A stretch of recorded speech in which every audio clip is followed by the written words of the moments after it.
Honourable members, the prayer.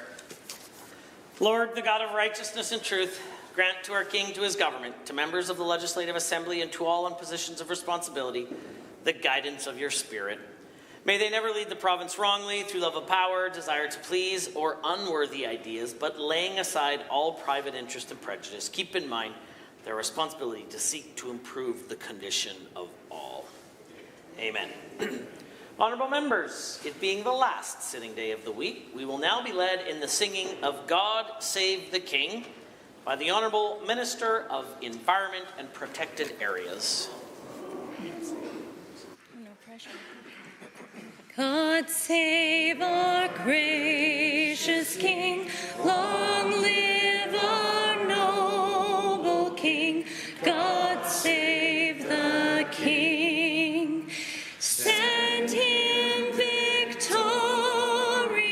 happy and glorious, long to reign over us.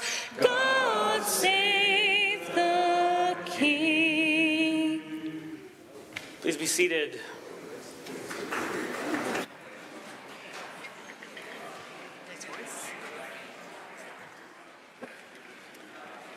Introduction of visitors. Introduction of guests. Honourable members, you'll be surprised to know I have no introductions today. Whoa, whoa, whoa, whoa. Oh, I'm right here. But the Honourable Member for Sherwood Park has a school group to introduce. Thank you, Mr. Speaker. It's my honour to introduce to you and through you to all the members of the Assembly, students, chaperones and staff of Lakeland School of Sherwood Park. Would you please stand and receive the warm welcome of the Assembly. The Honourable Member for Chestmere Strathmore has a school group. Thank you, Mr. Speaker. I'm excited to introduce an extraordinary group of parents and students from the Strathmore Homeschool Explorers, ranging kindergarten to grade 12. It's my pleasure to welcome you to the Alberta Legislature. I hope you have an unforgettable experience and an incredible day ahead. Please all rise and receive the warm welcome of this House. The Honourable Member for West Yellowhead. Thank you, Mr. Speaker. I'm honoured to rise today and introduce to you and through you the group of grade 5-6 students from the Wildwood School in my constituency, who I actually share this region with the member of Flaxen and Parkland. He grew up there. I think his aunt actually works at the school, so he joined me for the photo today. I'd like to ask him to rise and receive the traditional warm welcome of the Assembly. The Honourable Minister of Service Alberta and Red Tape Reduction. Mr. Speaker, it is my pleasure to rise and introduce to you and through you to all members of the Assembly, our friends, our partners, members of the Alberta Real Estate Association. I'd ask that you all rise and receive the traditional warm welcome of the Assembly. Woo. The Honourable Minister of Seniors, Community and Social Services. Thank you, Mr. Speaker. It's a pleasure to rise and introduce you today to Morton Paulson, Senior Advisor at Osborne Intermanagement, and Terry Duncan, the Executive Director of Children Autism Services, two critical partners to the province when it comes to standing up for children with autism and their families. I'd ask that they rise and receive the traditional warm welcome of this Assembly. The Honourable Member for Lac St. Anne, Parkland. Thank you, Mr. Speaker. I'm honoured to rise today and introduce to you and through you an incredible teacher from Grand Yellowhead Public School Division, and I appreciate the member from West Yellowhead sharing this cherished group, Miss Lilsil Gunderson. She's going to be retiring. This is probably one of her last trips to the Ledge, but she's done so many great things out for that community. Please rise and receive the warm applause of the Assembly. The Honourable Member for Edmonton Decore. It's an honor, Mr. Speaker, to rise and introduce you and through you to the members of the Assembly, Aliza Ozdemir. She works at Fort Edmonton Park and guides visitors to educate Canada's first Muslim mosque in the country, the Al Rashid Mosque. It's fascinating to talk about the stories that she introduces through the visitors about the community spirit of how the mosque was built. I ask her to rise. The Honourable Member for Livingston MacLeod. Thank you, Mr. Speaker. To you and through you, I want to introduce to you a school group. They will be joining us at 2 p.m. right now. They're just finishing up their behind-the-scenes tour of the Legislative Assembly. They are a grade 11 and 12 class from Livingston McLeod who drove 6 hours to be here. So although they're not in here, I'm hoping that we may cheer loud enough that they can hear us out in the rotunda as they finished up their tour. Thank you. Order. The Honourable Minister of Mental Health and Addiction. Well, thank you, Mr. Speaker. I rise to introduce through you and to you, reintroduce a constituent of mine, Margaret Carroll, who is a board director with the Alberta Real Estate Association, a terrific community member, and someone that I care about deeply as a friend. Margaret, please rise and receive the warm welcome of the Assembly again. The Honourable Member for Edmonton Goldbar. Thank you, Mr. Speaker. It's my pleasure to rise today and introduce a constituent, Michael O'Neill, a teacher of 46 years. Ironically, it was just 5 years ago today that he was here to protest the movement of the teacher's pension into AIMCO. Turns out his fears were well placed. I'd like him to rise and ask for the traditional warm welcome of this. The Honourable Member for Calgary East. Thank you, Mr. Speaker. I'm glad to rise today and introduce to you and through you two dedicated community ambassadors from the Latino diaspora. Estefania Pina, Eric are the leaders from the Mexican Society who support and empower the Hispanic community in Alberta. I would like to request them to rise and accept the traditional warm welcome of the House.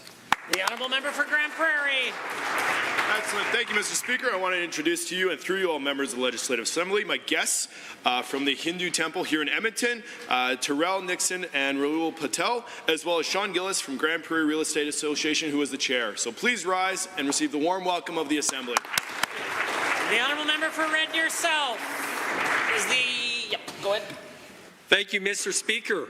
This week, the Premier had a town hall with Alberta's great Latino community. And Mr. Francisco Escobar, a psychologist from Colombia who now calls Edmonton home, was there. Please rise and receive the warm welcome of the Assembly. The Honourable Member for Edmonton, Highlands Norwood. Mr. Speaker, on behalf of the esteemed Calgary Buffalo MLA, I'd like to introduce four realtors who are here for the area conference and who I also got to meet today. They are Christine Richards, Michelle Eldrinson, Julie Bowser, and Rob Van Overmeer. Please rise and receive the traditional welcome of the House. Are there others? The Honourable Member for Lacombe-Panoka. Yes, it's a pleasure to rise and present to you and through you my dear friends Angela and Peyton Melton, who are here today to show their support for Bill 29, Fairness and Safety in Sport. Please rise and receive the warm and traditional welcome of the Assembly. Are there others? The Honourable Member for Camrose. Thank you, Mr. Speaker. I'm glad to rise today and introduce to you and through you two inspirational women from the Latino community. Deborah Francesca and Catherine Caballero are the co-presidents of the University of Alberta Latin America Students Association, currently pursuing their undergraduate degrees in media studies and animal health, respectively. I ask them to please rise and receive the traditional warm welcome of this chamber. Go ahead, Shannon. Ministerial statements. Member statements. The Honourable Member for Calgary Curry has a statement to make. Today we remember Holodomor, a tragedy of unimaginable scale. From 1932 to 1933, 10 million Ukrainians perished in a famine not caused by nature, but by deliberate human actions. The systemic genocide of death by hunger, the English translation of Holodomor, was the result of brutal policies that stripped families of their grain, their livelihoods, and ultimately their lives. Entire villages were left to wither, their voices silenced, their stories nearly erased. The Holodomor was not just a famine, it was an attack on Ukrainian people and their culture. It was an attempt to break the resilience of a nation that refused to submit. Yet, even in the face of such suffering, Ukraine endured. The strength and determination of its people carried the memory of those lost through generations. As we stand here today, we honor the victims, the mothers, fathers, children, and elders whose lives were cruelly taken. We also pay tribute to the survivors who bore witness to this atrocity and carried their truth forward, often at great personal risk. Many fled to Alberta, settled in rural communities, and were crucial in shaping our agriculture, economy, and culture across this province. Today, as Ukraine once again fights for its sovereignty amidst brutal aggression, let their sacrifice remind us of the importance of vigilance against tyranny and oppression.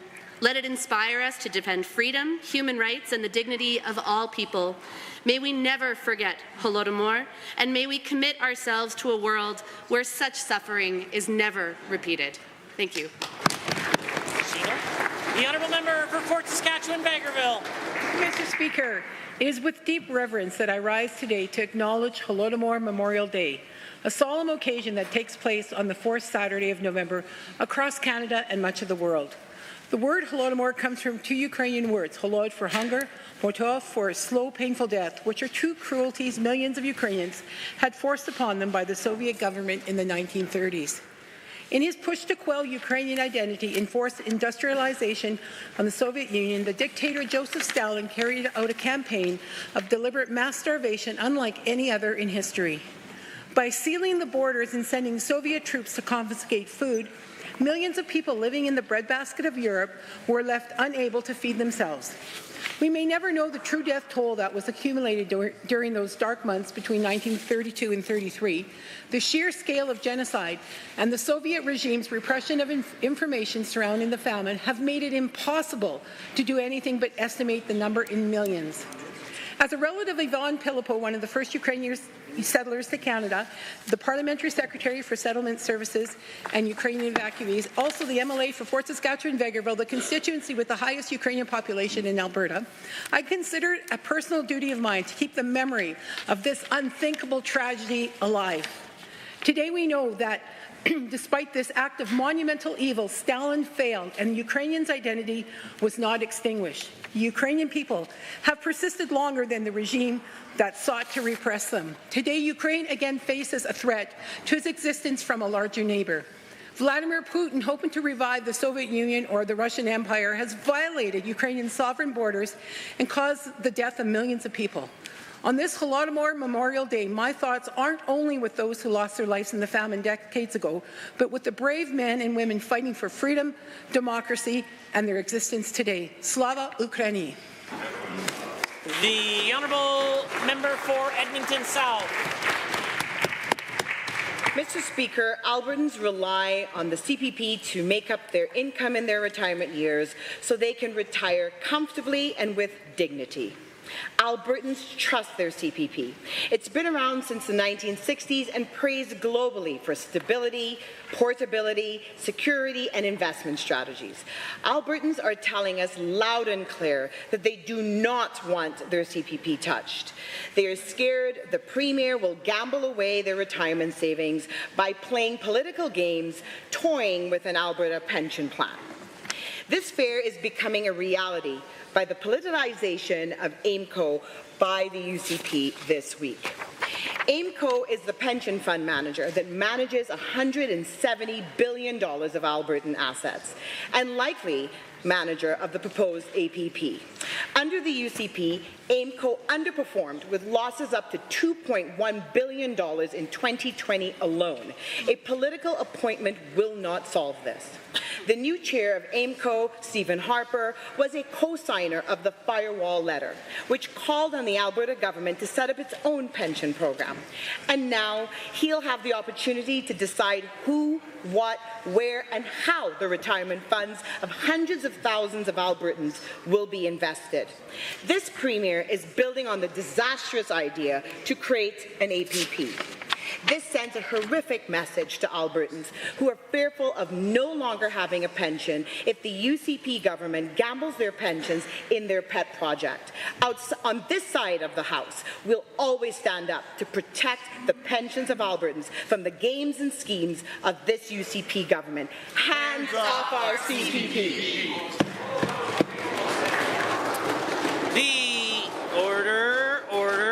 Order. The honourable member for Livingston-McLeod. The new NDP. Thank you, Mr. Speaker. Alberta's government is committed to strengthening Alberta's primary healthcare system and delivering innovative solutions to ensure Albertans can access the healthcare they need when and where they need it most.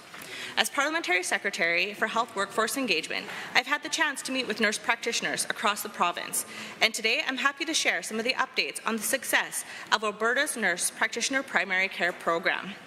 Through this program, which was launched by our government in April, nurse practitioners are now practicing independently in communities across the province. This program is a game changer for our healthcare system. With 33 nurse practitioners already practicing in rural and remote areas like Coaldale, Concert, and Two Hills. This means now more than 30,000 Albertans have access to vital primary care. Mr. Speaker, since the program was announced, we have had a promising response with a total of 67 applications submitted, with 56 being approved already. And as more practitioners receive their approval, an additional 21,000 Albertans will benefit through this program. The program allows nurse practitioners to operate autonomously, offering comprehensive care, accepting walk-in appointments, and ensuring after-hours availability. These highly skilled professionals are providing a fundamental service to address gaps in care, particularly in rural and remote areas. This initiative highlights our government's commitment to modernizing primary care, ensuring it remains patient-focused and accessible to all Albertans. By fully utilizing the expertise of nurse practitioners, we're not only easing the burden on our healthcare system, but also delivering on our promise to improve access to timely and high-quality care. Mr. Speaker, this government is grateful to the dedication of our nurse practitioners who are playing a critical role in strengthening healthcare for Albertans. I am proud to say the Nurse Practitioner Primary Care Program is the right step to ensuring all Albertans can receive the care when and where they need it. Thank you, Mr. Speaker. The honourable member for Calgary Varsity has a statement to make. Imagine what it feels like to know that your kidneys are failing and that your future is severe fatigue and spending 3 days a week tied to a dialysis machine. You won't be able to travel and you'll miss many family events. Dialysis keeps you alive, but it does not give you a life. Severe disability faces those with other organ failure. Now imagine there's a solution, organ transplant. But transplant may never be available to you. It takes an average of 7 to 10 years to receive a kidney from a deceased donor. Besides a limited number of donors, there is limited government support for the actions needed to improve your chances of getting a transplant. Even though early treatment saves lives, keeps people productive, and costs much, much less to the healthcare system. In Alberta, 483 organ transplants were performed in 2023. 84% were from deceased donors and 59% were kidneys. But by year end, there were still 455 people on the wait list. 81 more had been withdrawn from the list, usually because they were no longer medically appropriate, and 38 died waiting.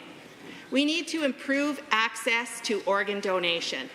This is a nonpartisan issue.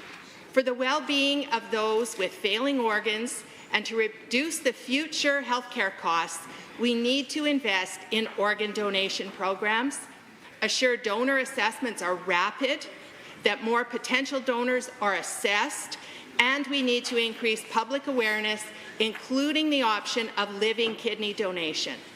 One small step this government can take is to give Albertans the choice of opting on their tax form to receive information about organ donation. The honourable member for Edmonton Castle Downs.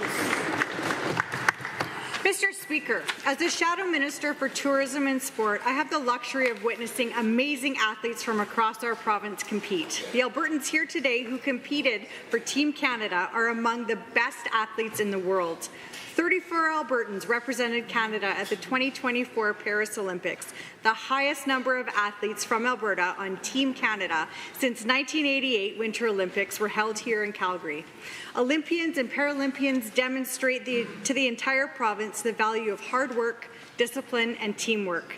Their stories serve as an inspiration for young athletes across our province. Watching these talented athletes represent their communities inspires more young people to play and stay in sport. From small-town volunteer hockey coaches to sports medicine students, it takes a village to support athletes through each stage of their career. So many coaches, parents, and organizations across Alberta play a vital role at every stage of an athlete's journey, from development and education to competition to training and counseling and mental health support. High-performance success in Alberta, like that of our Olympians, depends on broad access and positive experiences in all phases of an athlete's journey in sport. The success of these athletes are a reminder to remain committed to the relentless pursuit of a safe, inclusive, and barrier-free sports system. The Alberta NDP are deeply committed to growing opportunities for all Albertans to play in sport in our province. As a shadow minister and a proud sports mom, I will work every day to help eliminate barriers and grow Albertans' access to sport. Thank you for making Alberta proud. Honourable members, the time is now 1:50, and that makes it oral question period. And the Leader of His Majesty's Loyal Opposition has question 1. Mr. Speaker, the fiscal update says while the government is doing well with a big surplus, average Albertans are not. The update today says unemployment will rise to 7.4%. It says Albertans won't see more doctors or nurses hired to fix the healthcare crisis, and it has nothing to make life more affordable. The government today announced not a single new measure to make the average Albertan's cost of living better.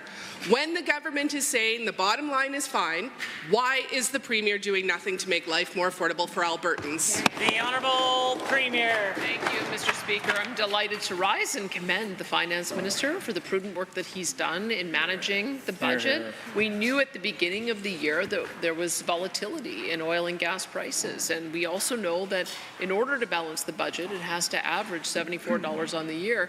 I'd ask the official opposition leader to consult what WTI is right now to know why it is we've built in that measure of prudence, because we want to make sure that we run surpluses which allow us to pay down debt, put money into savings, and then be able to deliver on one-time support for Albertans, which we've done in the past. We want to make sure that we run a balanced budget this year, Mr. Speaker. The Honourable Leader of the Opposition. Mr. Speaker, we know WTI is $69 today, and the Finance admitted that it will be tough to balance the books next year if oil drops below $70 a barrel, which it has, and it does, and so the resource roller coaster continues. But Albertans want stability from their government. They want a budget not built on oil price fluctuations, but on reliable, stable, prudent planning. The fiscal update also shows natural gas production down, along with weakness in agriculture, manufacturing, other sectors. Why is the Premier having such a hard time diversifying the economy? The Honourable Premier. Well, Mr. Speaker, I mean, the wealth creators are diversifying our economy in an amazing way. We've managed over the last 3 years to see over $700 million of venture capital come into our market. We have also seen nearly $3 billion announced in agri-food processing investment. We have the single largest investment with Dow Chemical, net zero petrochemical project, Air Products, which is a net zero hydrogen product. We've developed out our aerospace industry. We've had some of the largest film and television productions in the entire country take place in our province. We're doing an amazing job of diversifying the economy, Mr. Speaker. The Leader of the Opposition.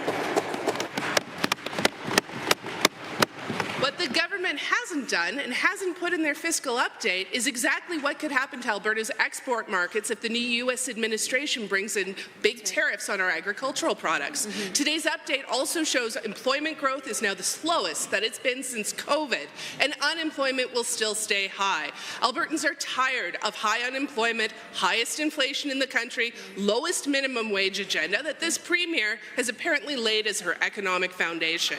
Why can't the Premier deliver a fiscal plan that assures Albertans of good-paying jobs, high-quality public services, and an affordable life for all? The Honourable Premier. Well, Mr. Speaker, no one wanted to live here when they were running things for 4 years. People kept leaving.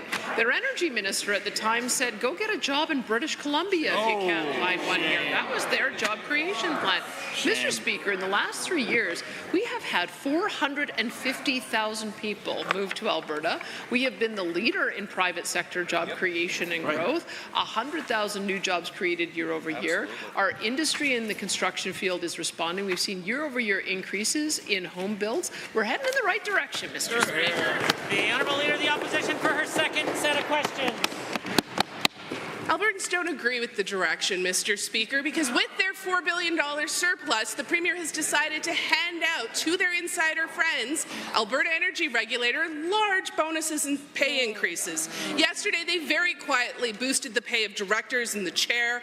Albertans do not want AER brass to get rich. They want them to do their jobs and to ensure Alberta is developed responsibly. After her buddy David Yeager's $70,000 report that recommended giving more cash, she appointed him to the board. Why is she giving a Christmas bonus?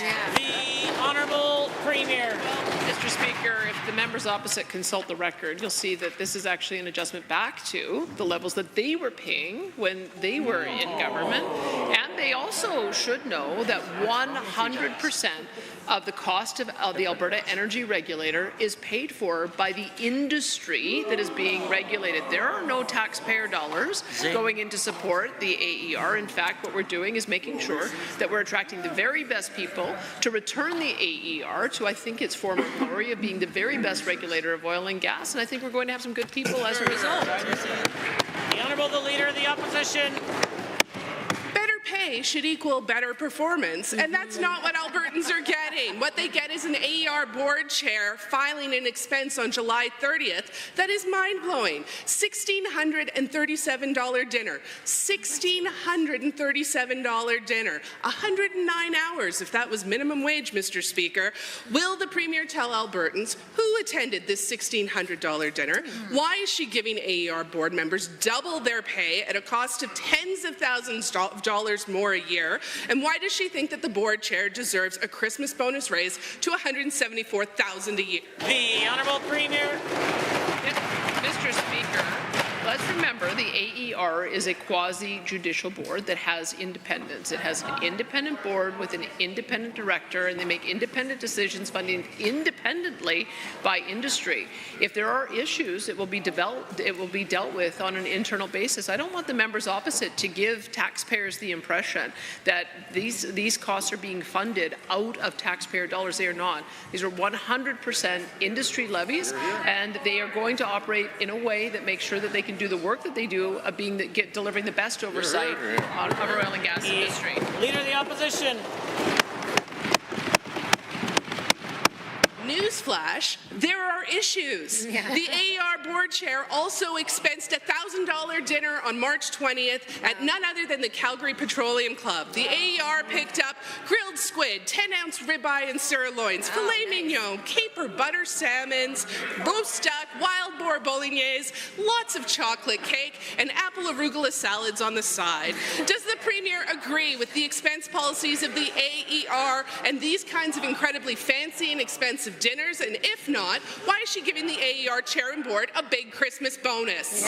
The Order. The Honourable the Premier has the call.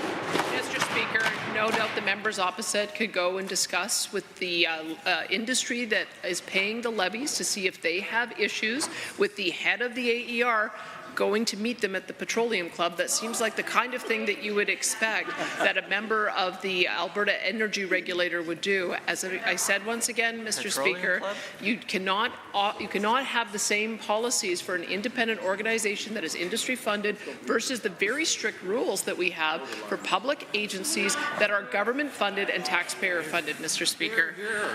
The Honourable Member for Edmonton Whitemud has a question today. Mr. Speaker, Albertans pay more for car insurance than anywhere else in Canada, by a lot. The Premier promised to fix Alberta's auto insurance system.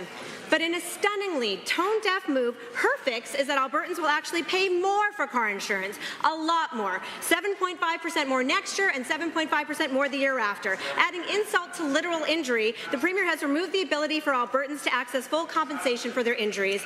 How can the Premier think Albertans should actually pay more for car insurance than they already are? How can she be so out of touch with everyday Albertans?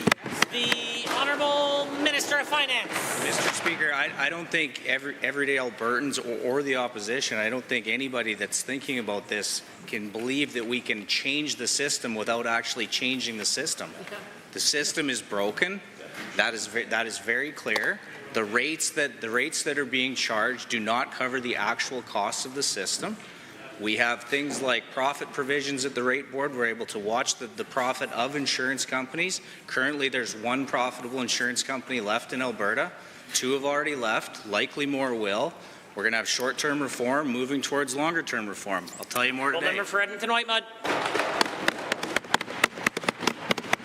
What Albertans can't believe is that this government is making them pay more when they're already struggling through an affordability crisis. Raising the highest insurance rates in the country by 15% over 2 years to maybe reduce them a little bit in the 3rd year means that at the end of all this, Albertans will still be paying the highest car insurance in the country. That's the math.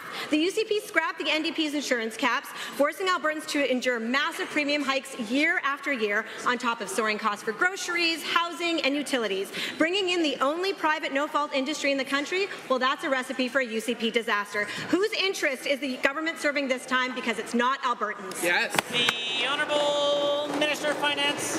It is absolutely Albertans and only Albertans. They have been entirely front of mind for us as we've gone through this endeavour. Nobody is going to be untouched through this process. That's what large change involves.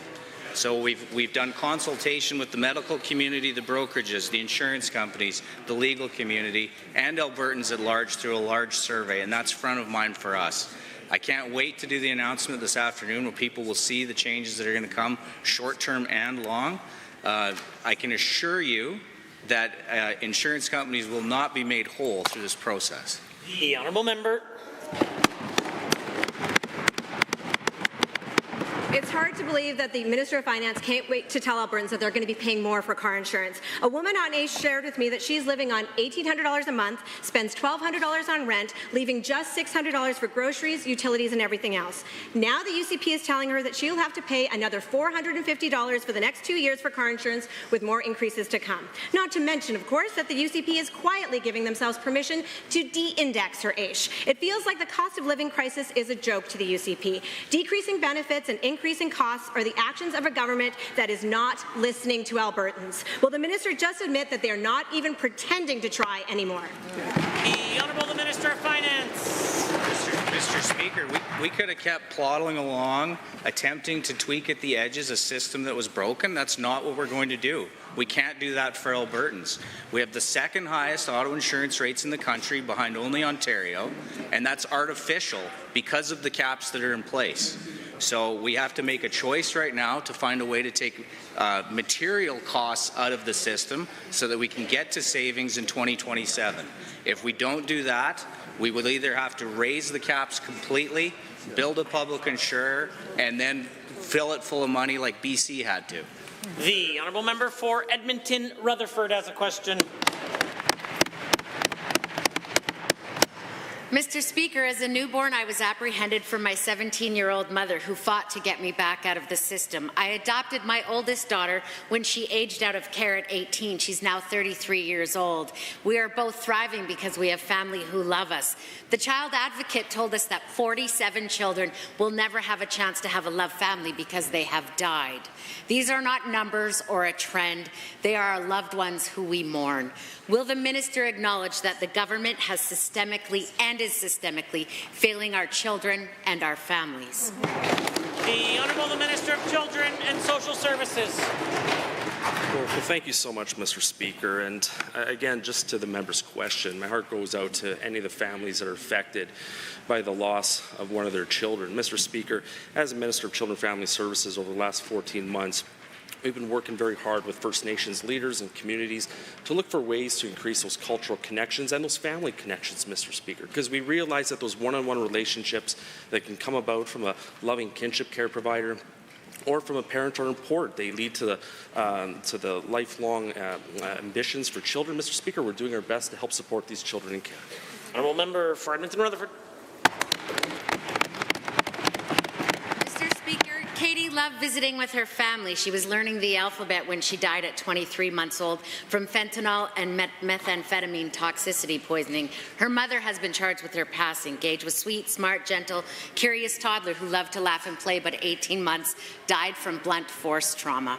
These parents have been criminally charged, and their deaths we will all mourn with the loss of these beautiful children, and now their parents are gone.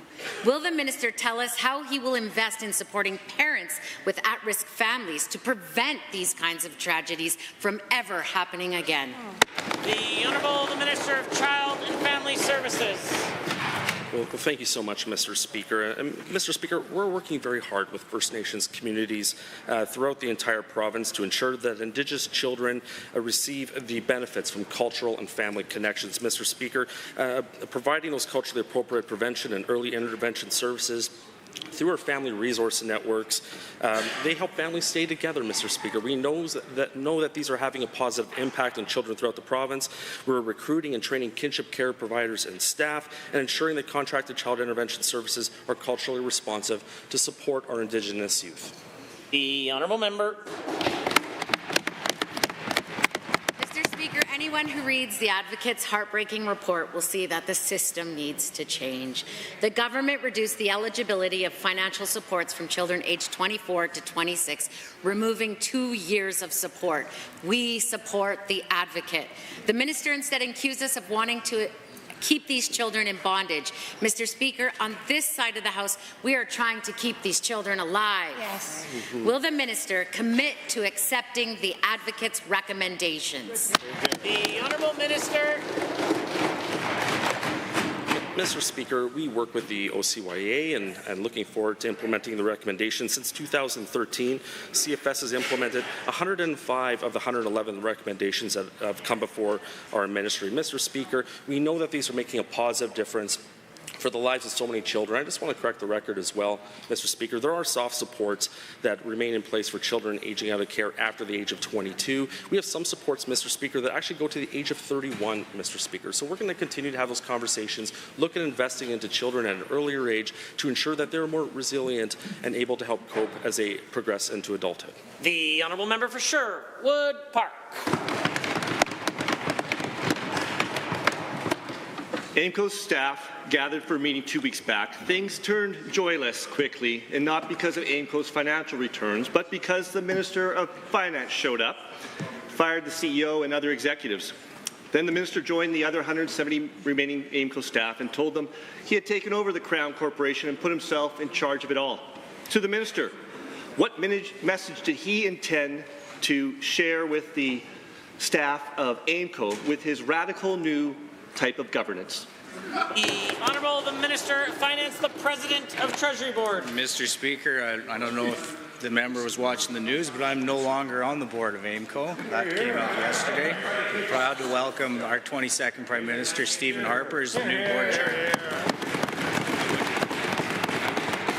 I would just say this, I take no comfort ever in dismissing people, but you should do it face-to-face if you can.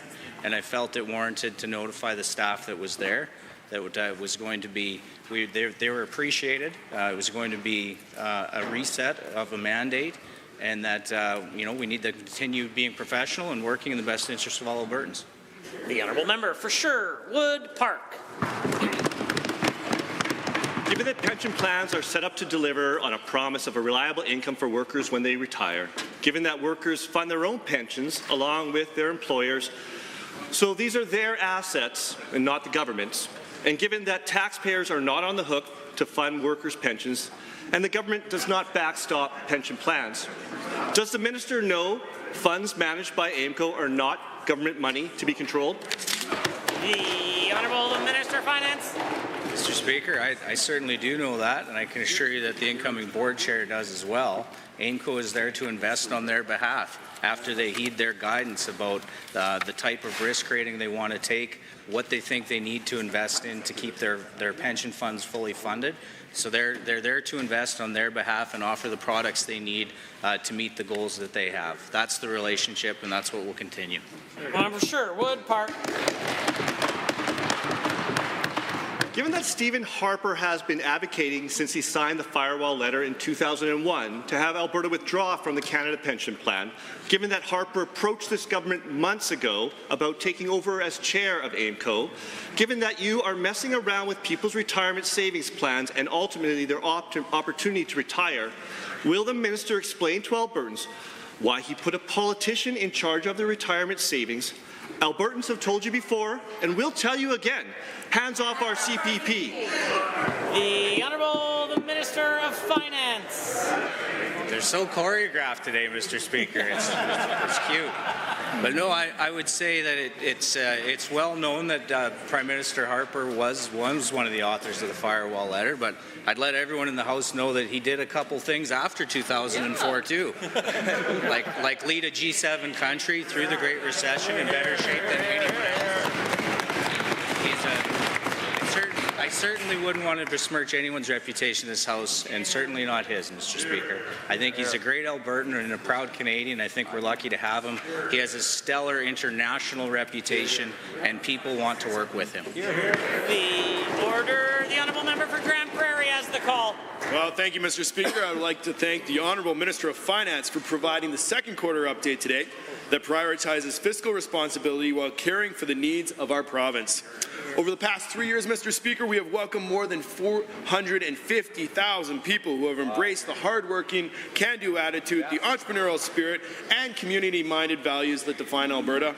Could the Minister of Finance explain to the House how we are using our budget to address the growing needs of Alberta's families and our surging population? The Honourable the Minister of Finance, the President of Treasury Board. Thank you, Mr. Speaker. Thank you for the question.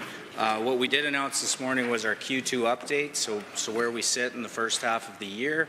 Happy to report that our fiscal position has improved to show a $4.6 billion surplus.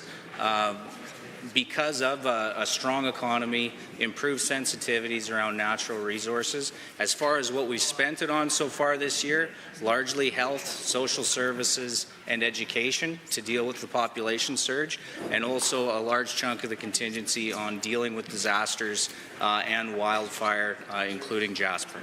The Honourable Member for Grand Prairie. Thank you, Mr. Speaker. Given the very positive revenue growth reflected in today's Q2 update and the expected surplus, and further given that our united Conservative government is carefully managing Alberta's finances to ensure supports for Albertans that are available now and in the future, Mr. Speaker, can the Minister of Finance outline how the government plans to prioritize these funds, pay down Alberta's debt, and also strengthen the Heritage Fund for future generations? The Honourable Minister of Finance. Yes, Mr. Speaker. Well, the fiscal rules that we've implemented are so important for Alberta, and I know the members opposite mentioned the roller coaster ride of oil. The fiscal framework is our best tool to manage with volatile revenues, so it's so important to deal when you are in a good year and you are in a surplus position that you use it wisely. Pay down debt, invest in the Heritage Fund, or one-time expenses that won't drive the operating line. Happy to say the book value of the Heritage Fund is now at $24.3 billion, up from 24.3, up from 23.4 in the first quarter. Member. Thank you, Mr. Speaker, and thank you to the Minister for the reply. And now, given that it's clear that Alberta's strong fiscal position is the result of our united Conservative government's planning and fiscal framework, and further given that he mentioned the government is facing immense pressure on our programs because of population growth, can the same minister tell the House what this means for Budget 2025 and what the government is doing to prepare for the extra costs and burden that this will place on our revenue? The Minister of Finance. Thank you, Mr. Speaker. Thank you to the member. We've allocated more than $1 billion currently to address health, education, and seniors and community and social services. We are monitoring the forecast of oil closely. I know there's a lot of geopolitical uncertainty right now, so we're monitoring those things, but also monitoring our spending pressures. 4.4% population growth. It's something that it's hard to get in front of. You're always going to be chasing it somewhat, Mr. Speaker, but we'll continue to do that and meet the needs of Albertans. The Honourable Member for Calgary Foothills. This government continues to ignore the need for schools in Calgary Foothills. The government did announce the School Accelerator program to build 90 schools in the next 3 years. While the minister stated that school announcements were no longer tied to the budget, no schools were named in the announcement. Minister, there are 4 schools in the Simons Valley in the CBE capital plan. Why haven't we heard one of those schools being built for the families in Calgary Foothills? The Honourable the Minister of Education. Thank you, Mr. Speaker. Yes, very proud of the fact that our government has implemented an aggressive new school building program that will see almost 100 new schools built in our communities of greatest need. At the same time, we'll also be modernizing over 20 schools in other communities to make sure that Albertans have the schools that they need. As it relates to specific projects and specific priorities, we will be announcing the first tranche of 30 new schools in the coming months, and we will have more details to share with Albertans about which schools will be built and exactly where. Member for Calgary Foothills. The minister has stated rapidly growing communities will be prioritized for the School Accelerator program. Given that the suburban neighbourhoods of Calgary and Edmonton are the fastest growing communities in Alberta, and given that these public school boards have detailed capital plans for schools to be built on designated serviced lands, will the minister today announce the public schools that they will build in Calgary Foothills? Yeah. The Honourable Minister of Education. Mr. Speaker, no. We take a diligent approach to evaluating all of the school projects. Maybe the opposition would just stand up in the Assembly and announce projects without due consideration and evaluation. But that's not how we do things. Mr. Speaker, we take the requests from all of our school divisions across the province. We evaluate them. We looked at considerations such as safety. We look at considerations such as utilization and need. We score, we evaluate all of those, and then we make a final decision. When we're there and when we made that final decision, I'll be happy to let the member. The Honourable Member for Calgary Foothills. Yeah, we will build public schools for all the children in Alberta. Yeah. Given that this summer, while the Alberta NDP was engaging with families in Calgary Foothills, we collected over 1,300 signatures of people demanding a local school. And Minister, you'll see me table the petition today. Given that every day parents are expressing their frustration with the government ignoring their needs and the needs of their children. Given that Calgary Foothills continues to grow by adding hundreds of residents every month, will the minister announce his intention to build the Sage Hill Kincora Middle School in Calgary Foothills? The Honourable Minister of Education. Well, Mr. Speaker, let me update the member. I think I've done it before, but happy to do it again. You know, the way it works is our school divisions evaluate the priorities and needs that they know that their community and their division needs. They submit those needs to us, we evaluate and score them, and then determine which projects are able to proceed. The project that the member is referring to is quite far down the way on the priority list for the Calgary Board of Education. They have other projects that are of higher priority. I know the member is talking to his constituents and collecting signatures, but we will take the guidance and advice from the Calgary Board of Education as to which schools are the highest priority. The Honourable Member for Edmonton Highlands Norwood. 4 people have been found dead in Edmonton bus shelters over the past 2 weeks. These are people, they loved and were loved, they mattered. Unhoused Albertans are dying at unprecedented rates. Frostbite amputations have spiked, and it's winter out there. Shelters in Edmonton last night were at 98% capacity, 94% for the rest of Alberta. The UCP's approach isn't working, yet the minister keeps doubling down, saying he's confident. Well, I'm confident that we'll have more preventable deaths on our streets unless the UCP acts. How is any of this acceptable? What is your plan? The Honourable Minister of Community and Social Services. Thank you, Mr. Speaker. Any death is unfortunate, Mr. Speaker. We actually don't know the circumstance of those individuals' deaths. We'll let the Chief Medical Examiner do their job, and once we know the results of those deaths, we will take action if there has some sort of issue associated with the government. Mr. Speaker, we are confident in our plan. We are confident in our partners. This government has invested more money than any government in history, including the NDP, to be able to take care of the homeless in our largest cities across this province, Mr. Speaker. We continue to exercise our plan, which is to get people to both housing and emergency shelter to keep them safe. And yet again, Mr. Speaker, I will stress the NDP's plan is to keep them outside. That's not going to happen. The Honourable Member for Edmonton Highlands Norwood. Minister, these are real people. People like my constituent Robert, who's been staying at a shelter for 5 months. And like so many living in the shelter system, he suffers physical and mental health issues due to childhood trauma. While in the shelter, Robert's been assaulted many times. He's had everything stolen, including his medications, CPAP machine, and specialized size 15 shoes. And he dreams of having a place of his own, one where he doesn't need to worry about being robbed or hurt. And he's been told there's just no housing available. To the Minister, what do I tell Robert? Where can he go for permanent housing, not a shelter?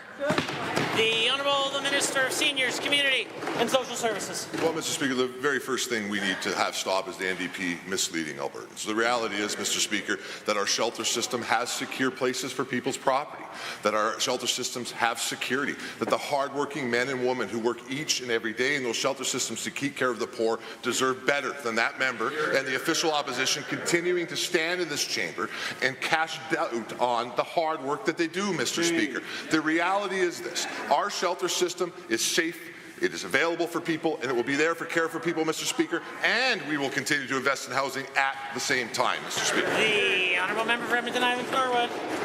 Given that I'll support shelter staff every single day, and I'm so grateful for the work they do, but you need to be listening to the real life experiences of people like my constituents, like Margaret and Conrad, who are on fixed incomes. They experienced an unmanageable 20% increase in their rent. They lost their housing. Conrad uses a wheelchair due to suffering a stroke 6 years ago. Margaret is his caregiver, and after many months of searching for accessible housing, they haven't found a single thing that they can afford. So to the minister, supposedly responsible for housing, when will he take action on astronomical rent increases and expand safe, affordable, and accessible housing options for Margaret, Conrad? Order, order, order, order, order, order.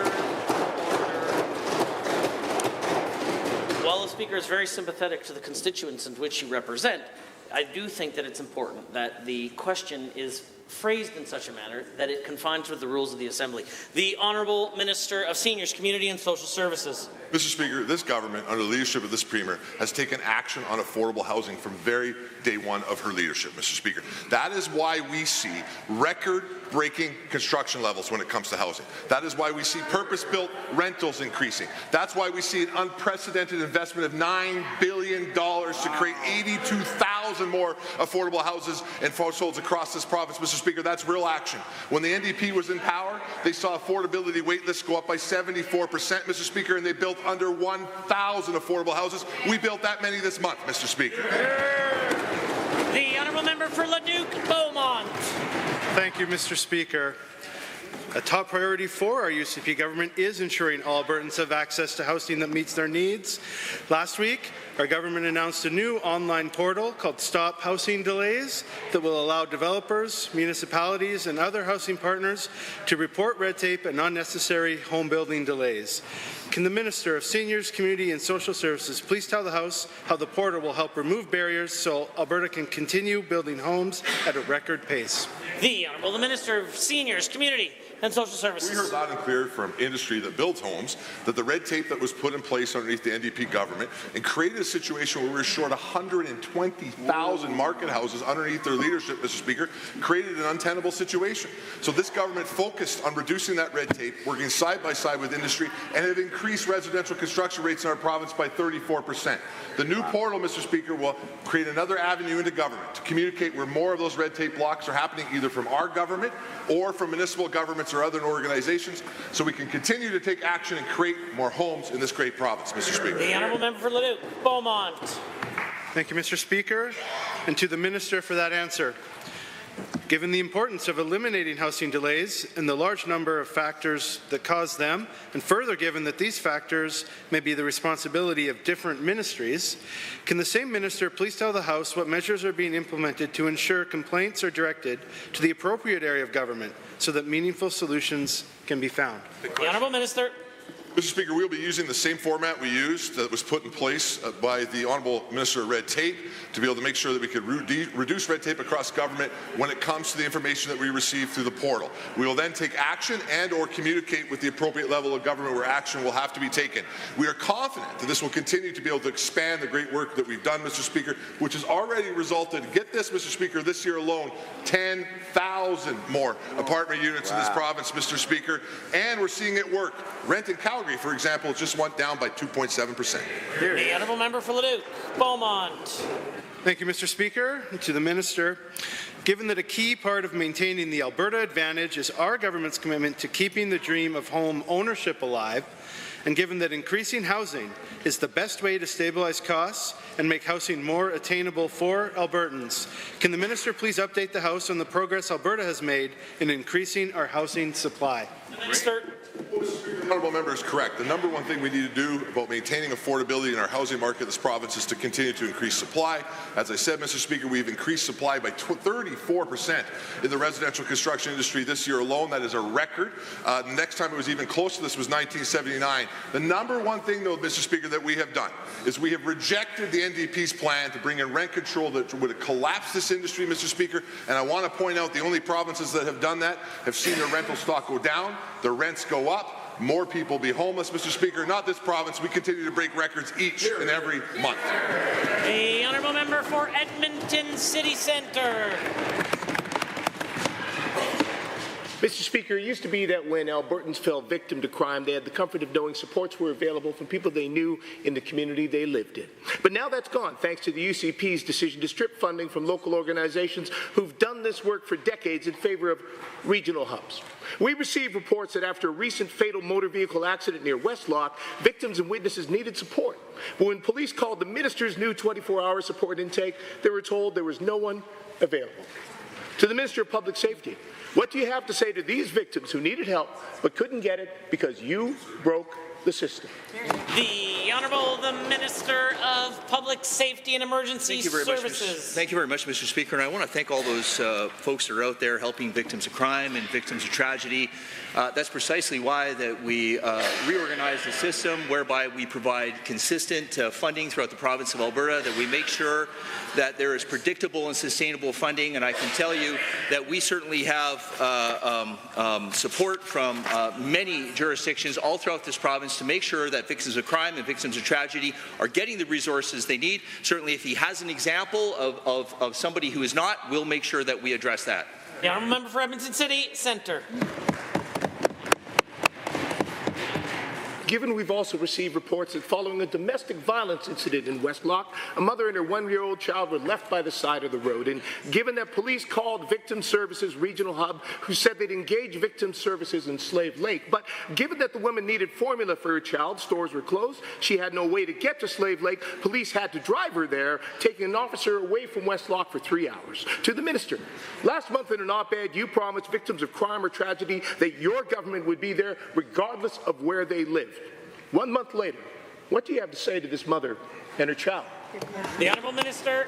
Mr. Speaker, that sounds very serious. And why is the member waiting until question period to let me know? This is something that he should be addressing with either me right away, letting the RCMP know, or letting the authorities know so that person can actually get the help that they need. I'm not going to play the political games that the members opposite are playing right now, Mr. Speaker. We're going to make sure that victims of crime, victims of tragedy are getting the supports that they need. And I can tell you, if there are people that are not, I need to know so we can address that issue. The Honourable Order, the Honourable Member for Edmonton City Centre. Given that after 5 years of the UCP, Albertans outside Edmonton and Calgary can't count on being able to get the support of a family doctor, cancer treatment, or an emergency room. And given that thanks to the UCP, they also can't count on their children getting support in overcrowded classrooms in underfunded schools. And given the UCP has also made sure they can't count on having access to their pension, affordable electricity and insurance, or even their right to vote. Losing supports for victims of crime, I guess that's just the cherry on top. Mr. Speaker, is there any system this government won't make worse before Albertans get the chance to vote for better in 2027? The Honourable Deputy Premier. Mr. Speaker, none of what that member is saying is accurate, Mr. Speaker. I can tell you that we have support from many mayors, many reeves. We have support from people throughout the province of Alberta that say that they are finally getting the supports that they need. I can tell you that there were 14 municipalities all throughout the province of Alberta that were getting zero victim services, that were getting zero supports for victims of tragedy. We have now provided consistent funding. We provided predictable, sustainable funding. We're going to continue to support the people in rural Alberta, and we're not going to play the political games that they're playing on that side of the House, Mr. Speaker. The Honourable Member for Red Deer South. Thank you, Mr. Speaker. Today is a good day in Alberta. We live in one of the most beautiful places in the world, both in its places and its peoples. And many want to visit Alberta, a blessed land of freedom and prosperity.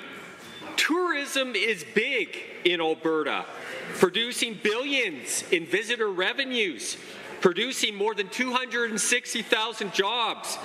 To the Minister of Tourism and Sport, what news of our great tourist industry? The Honourable the Minister of Tourism, Sport, the Government House Leader. Well, thank you, Mr. Speaker. What a time to be alive it is in Alberta because the tourism sector is booming.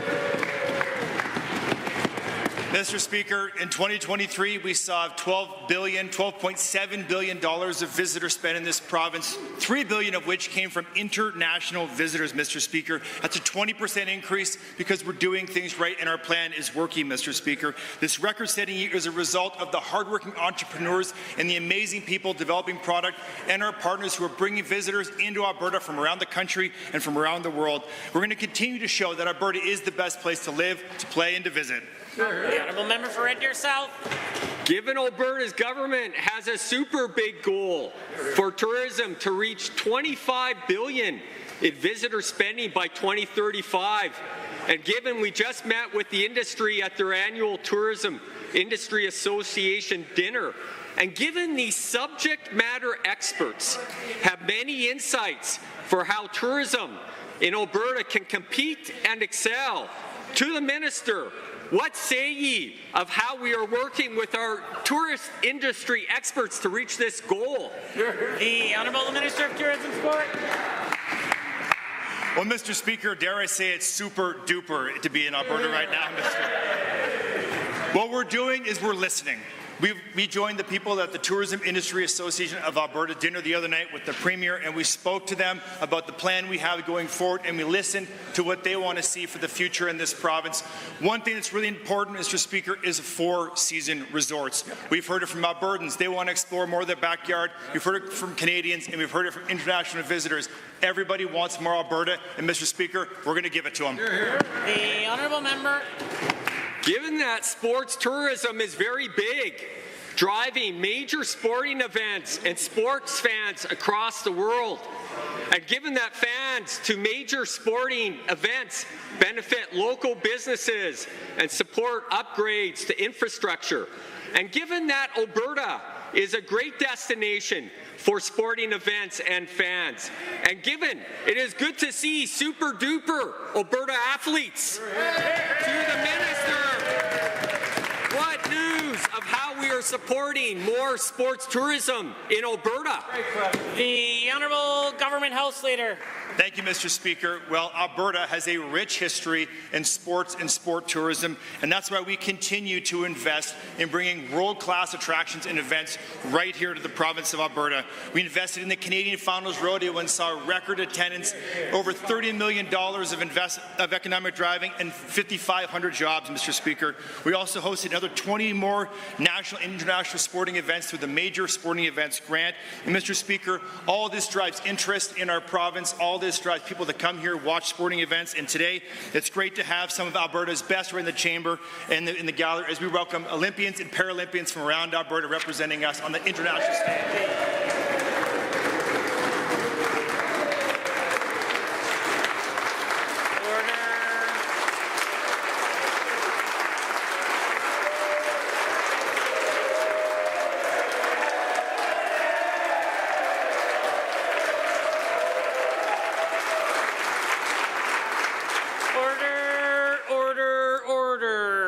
The Honourable Member for Edmonton Gold Bar has a question to ask.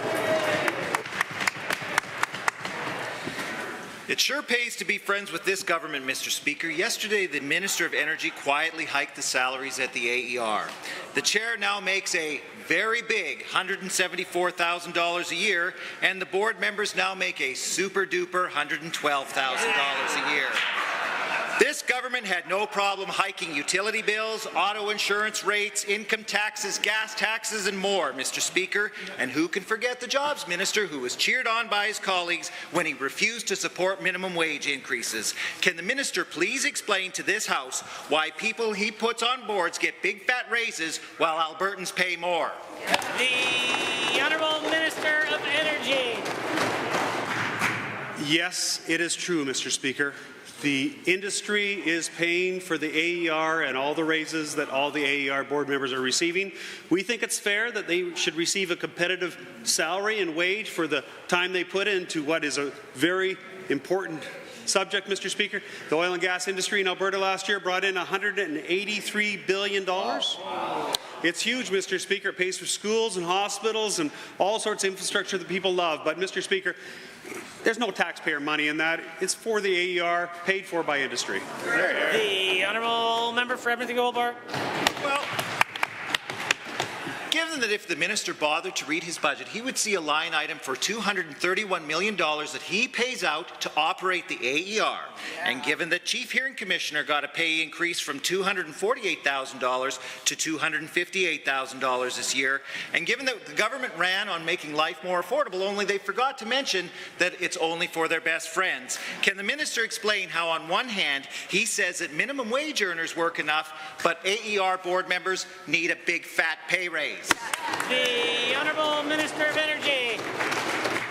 I think I explained, Mr. Speaker, that the big fat pay raise was paid by the industry that they oversee, Mr. Speaker. It's not paid for by taxpayers. Now, it's done by way of a levy, Mr. Speaker, and it's true that sometimes the government has to supply the money before it's paid for by industry because that's the way it works, but it's still paid for by industry, Mr. Speaker, and I would be happy to sit down with the member opposite and any members of the NDP to explain this journal entry operation clearly and succinctly. The Honourable Member.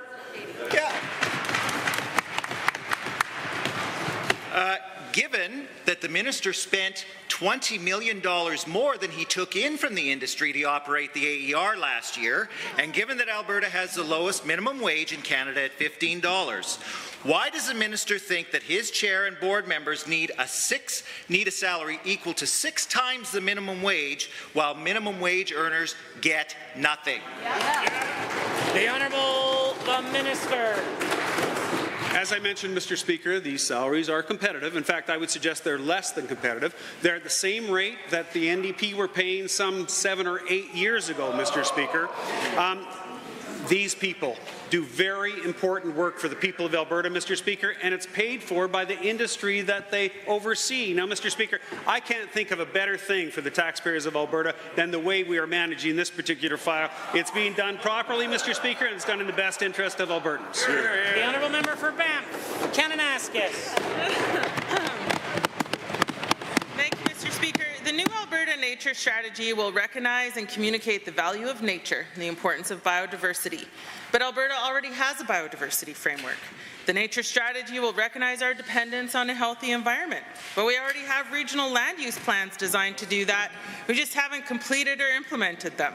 The Nature Strategy will draw from Indigenous wisdom and worldviews, but we already have processes for that too. To the Minister of Environment and Protected Areas, how is the Nature Strategy new when these programs already exist? The Honourable the Minister of Environment and Protected Areas. Thank you very much, Mr. Speaker, and I'm actually very grateful to the member for the question. Just recently we were able to host our first ever Nature Strategy Summit, which brought together a number of stakeholders from all different industries and communities across our province, and they had said that this is the first time that they've ever been brought together in such a way to discuss exactly these types of items. Mr. Speaker, this is a great opportunity for us to protect this area of provincial jurisdiction when it comes to designating our provincial lands, protecting us from federal overreach, and striking a vision for us moving forward. The Honourable Member.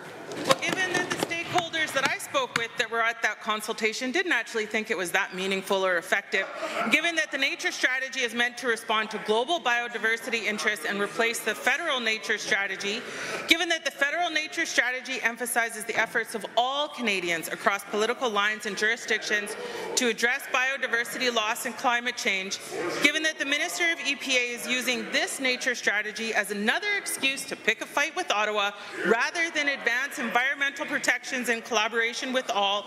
Is this really about protecting Alberta biodiversity? The Honourable Minister of Environment and Protected Areas. Mr. Speaker, I'm certain that some of the NGOs that the members opposite might have spoken to are opposed to talking about economics and affordability for everyday Canadians, or having hunters, fishers, ranchers, agricultural producers as part of those discussions. We need to have a balanced discussion. It matters. It matters to Albertans, Mr. Speaker, that we balance environment, economic growth, affordability for Albertans, and of course making sure that we are protecting our provincial jurisdiction when it comes to biodiversity goals. Honourable member. And most of the time when we talk about balancing these interests, it actually means dismissing environmental concerns. Given that our existing programs to protect our environment are okay, but not always enforced or adequately funded, given that we continually lose more wetlands than we restore, we add species to the at-risk list every year, we lose critical habitat every day, and water for communities continues to be polluted. But hey, we'll have a nature strategy report to sit on a shelf somewhere.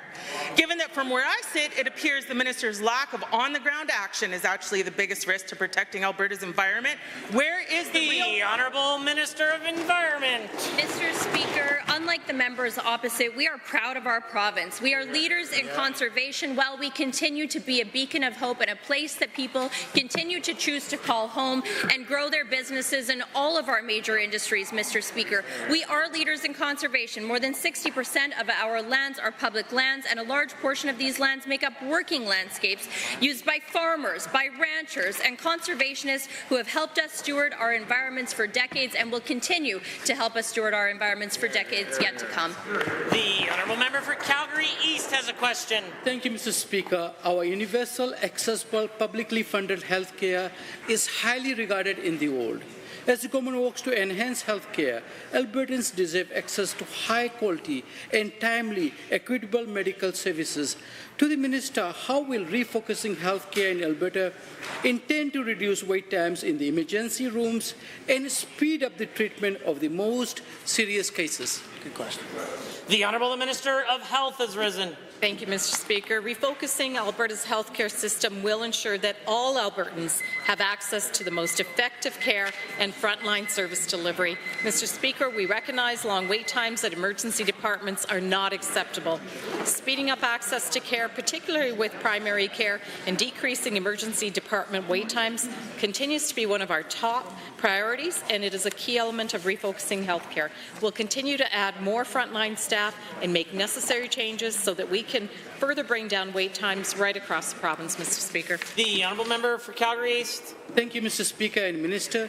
Given the increasing demand among Albertans, including in Calgary East, for improvements to the healthcare system, and given that Albertans are advocating that their health needs must be met promptly and effectively, including our timely access to needed surgeries.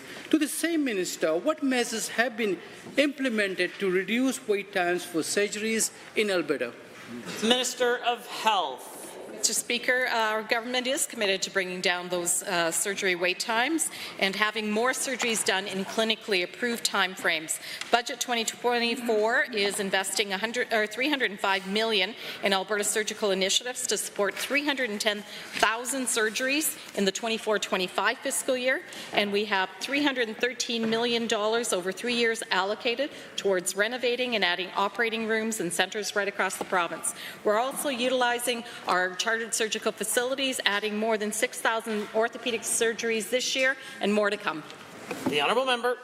Mr. Speaker and Minister, given that the respiratory season is underway and that there will be increase on the demands and capacity challenges to our healthcare system, and given that health workers would be under enormous strain to deliver the care that Albertans deserve, can the Minister please provide Albertans programs that support our resilient and highly trained health workforce?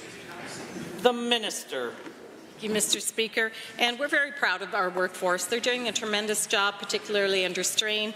As we go through this respiratory virus season, we're continuing to work with our post-secondaries to train more physicians, more nurses, more healthcare aides. We've added many programs, including the Rural Remote Northern program, and we're also recruiting more physicians and retaining more physicians and nurse practitioners in rural areas. Actually, I just announced yesterday the upgrades and the updates to our nurse practitioner program.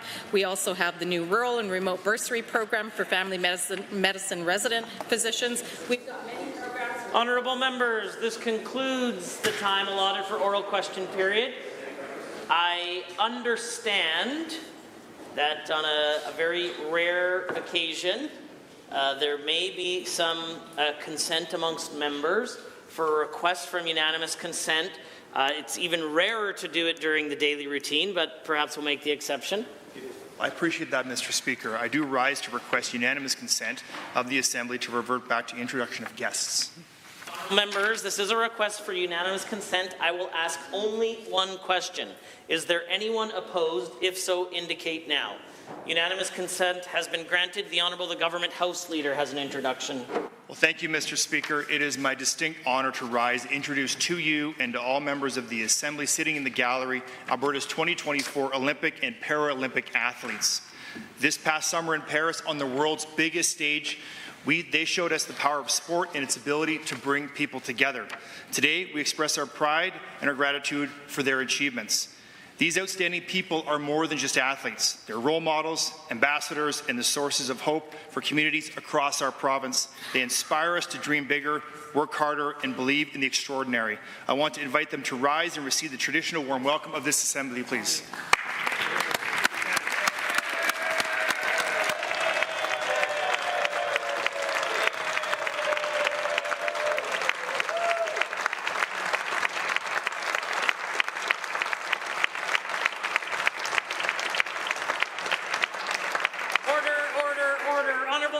In 30 seconds or less, we will continue with the remainder of the daily routine. For those of you traveling home today, please do so safely.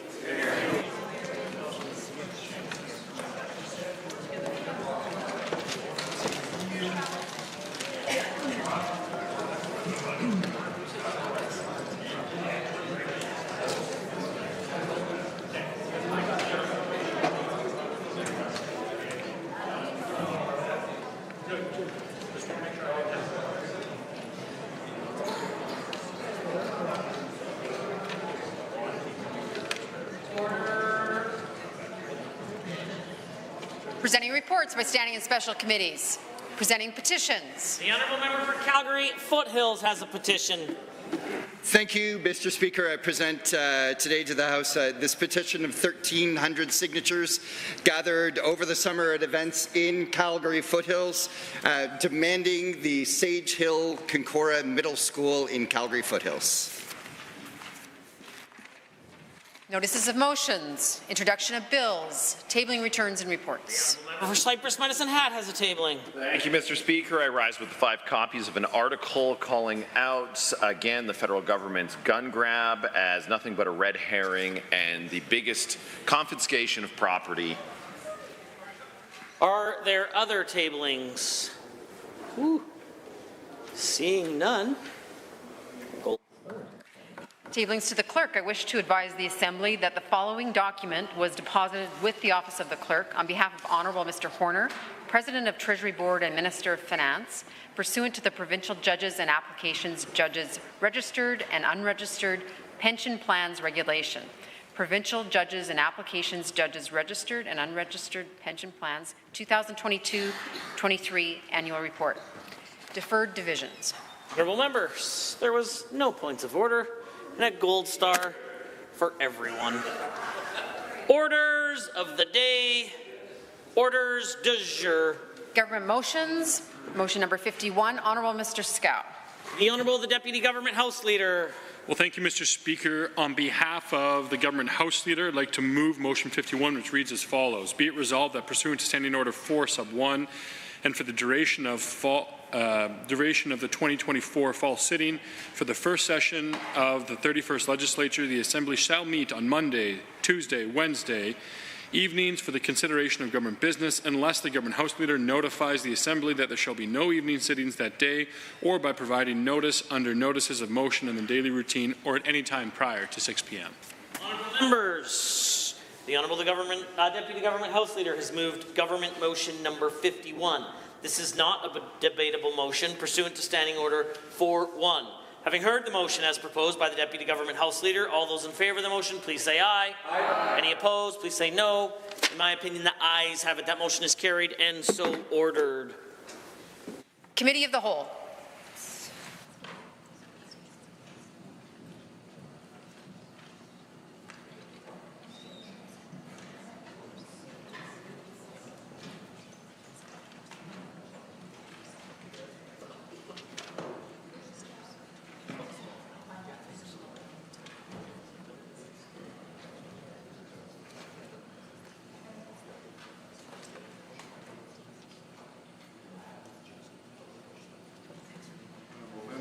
To call the committee to order, and before the committee is Bill 24, Alberta Bill of Rights Amendment Act.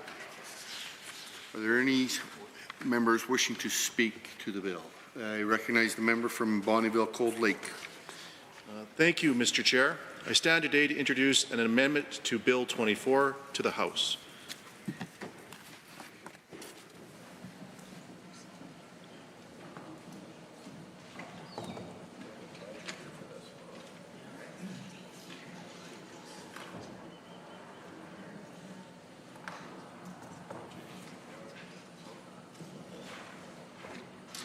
This amendment will be referred to as Amendment A5.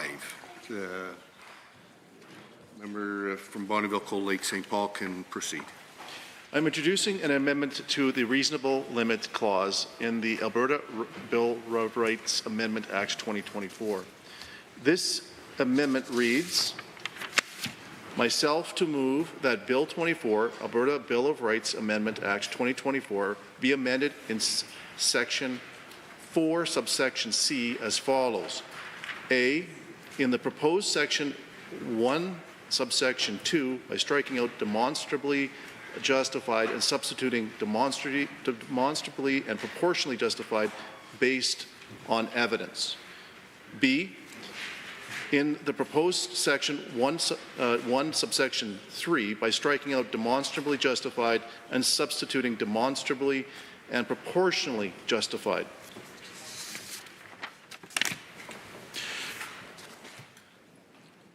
This amendment will add the words proportionately and based on evidence to the proposed reasonable limits clause contained in the Alberta Bill of Rights. The first change, adding proportionally, will clarify that limits on rights should be subjected to proportionality analysis under what's known as the Oakes test. This will require a government to show that limitations of rights pursues a pressing and substantial objective. That limitation is rationally connected to an objective, that it limits rights as little as reasonably possible, and that the effects of the limitation are proportional to the objective. The second change, adding based on evidence, will clarify that if a law is challenged and found to limit rights, the government bears the burden of putting forward any evidence that is necessary to demonstrate that the limitation of rights is justified. By including a reasonability limits clause based on the Oakes test, this bill will set a higher bar for justifying the limit on rights that is currently the case under the court decision interpreting the Alberta Bill of Rights. We introduced the original amendment in response to concerns we have heard in recent years about the government placing limitations on Albertans' rights. Mr. Chair, like the proposed amendment I brought forward today, the entire set of changes to the Alberta Bill of Rights is to make sure this important civil rights document continues to protect Albertans from government action that reasonably limits their rights, now and into the future. As we have heard in the House, the proposed changes, including this amendment, responds to concerns that many members have heard from their constituents. I actively solicited opinions from my constituents, and I'm pleased to say that both I and the Government of Alberta have listened to their concerns. I have heard from many Albertans and groups supporting civil and speech rights and freedoms. My office has received numerous emails with suggestions and ideas. Thank you so much. And I've heard them loud and clear. Albertans have expressed concerns about being coerced to receive medical treatments, Mr. Chair. The proposed amendments to the Bill of Rights includes this House amendment addresses these concerns with added protections for medical consent and the right not to be compelled or coerced into violations of their bodily autonomy. As we have heard in this House, Albertans also raised concerns about the federal government's firearms confiscation program and how this restricts their rights and freedoms when it comes to lawful firearm ownership. Our government is committed to standing up for lawful firearm owners in Alberta and affirms our intent that provincial laws should not interfere with the right to legally acquire, keep and use firearms, Mr. Chair. Some have said that the proposed amendments are merely symbolic, and I expect that we might hear that again today from the NDP as this debate plays out. I believe Albertans who care about their rights and freedoms and feel these rights have not always been respected would disagree. Protections for personal autonomy, freedom of expression, property rights, firearm rights, and more effective enforcement of rights will provide Albertans with protections against government actions that infringe on their rights. With that, Mr. Speaker, I encourage everyone to support this amendment to this bill. Are there any others wishing to make comment? The Honourable Minister of Justice has risen to speak. Well, thank you very much, Mr. Chair. I've really appreciated the debate, the robust conversations that we've had on this amendment, on the Alberta Bill of Rights Amendment Act 2024 in its entirety. I want to take this opportunity to thank the member for Bonnyville, Cold Lake, St. Paul for bringing forward this amendment. As you know, Mr. Chair, this is the first time that a significant update to the Alberta Bill of Rights has been undertaken since 1972. This is important work and something that I know many of us have been hearing from our constituents.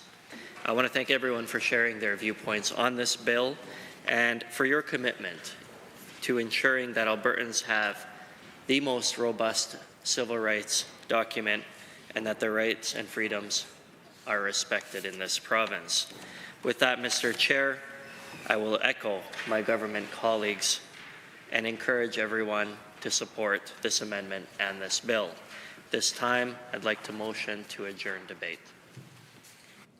Having heard the motion as proposed by the Honourable Minister of Justice to adjourn debate and report progress on Bill 24 when the committee rises, are you agreed? Agreed. Any opposed? That is carried.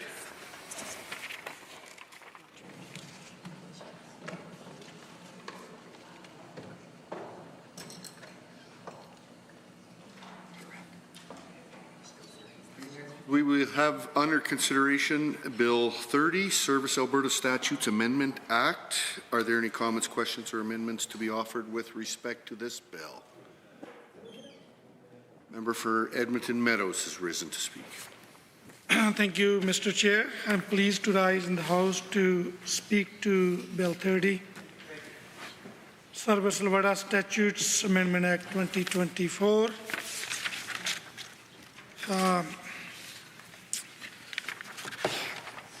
I wanted to say in the starting that I do support the changes proposed in this bill that has been asked for many years by the industry, construction industry, and condominium corporations.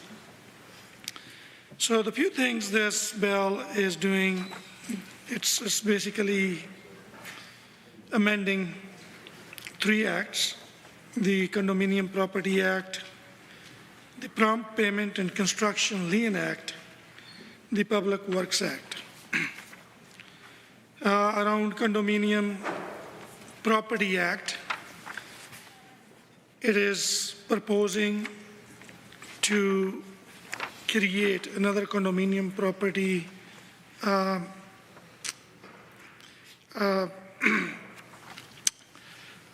tribunal to add another option to the condominium owners and related parties.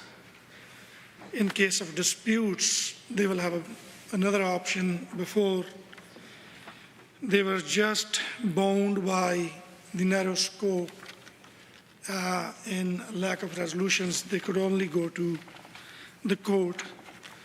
In the court, we know is not only lengthy process, but in many cases that I'm concerned about all three amendments under this bill, that what we're trying to ease is to save people's time and trying to help resolve the issues the industry is facing or that happens or occurs. But at the same time, there is no really follow-up process for the industry's stakeholders or the individuals.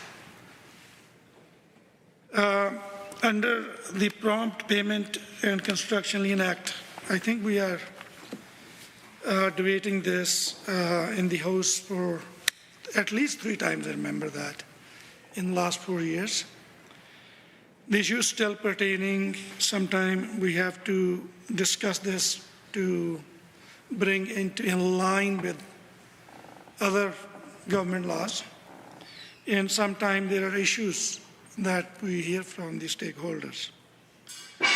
So it is changing to 28 days, the payment rules from the day of notice.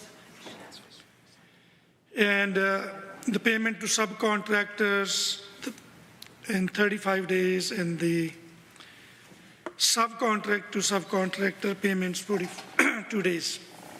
So from the industry practices, the first-hand stories and my dealings, it's a bit of concerning to me.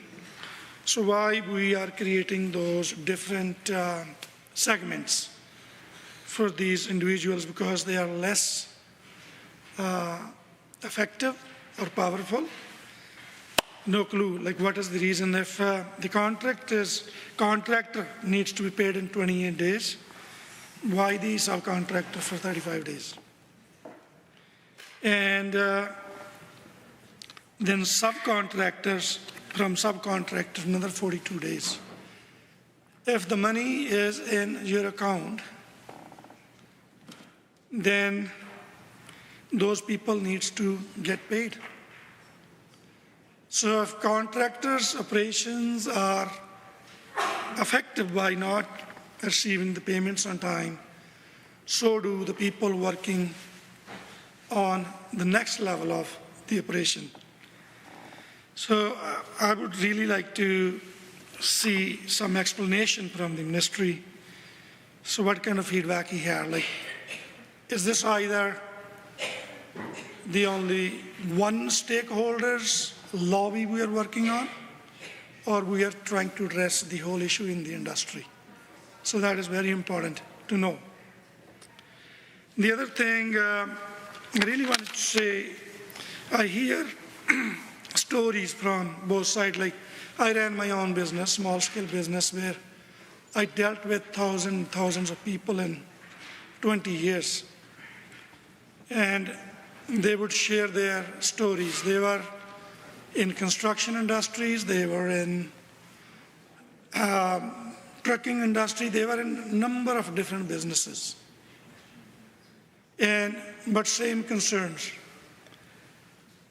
You had a job to do, you contracted the work. That's another issue, actually. The biggest issue in the industry is legally, the contract is contractor, either it's written or it's verbal contract. But there's a huge issue about when it comes to getting paid. So then your agreement on verbal issues is a big problem. So clarities on those things do matter.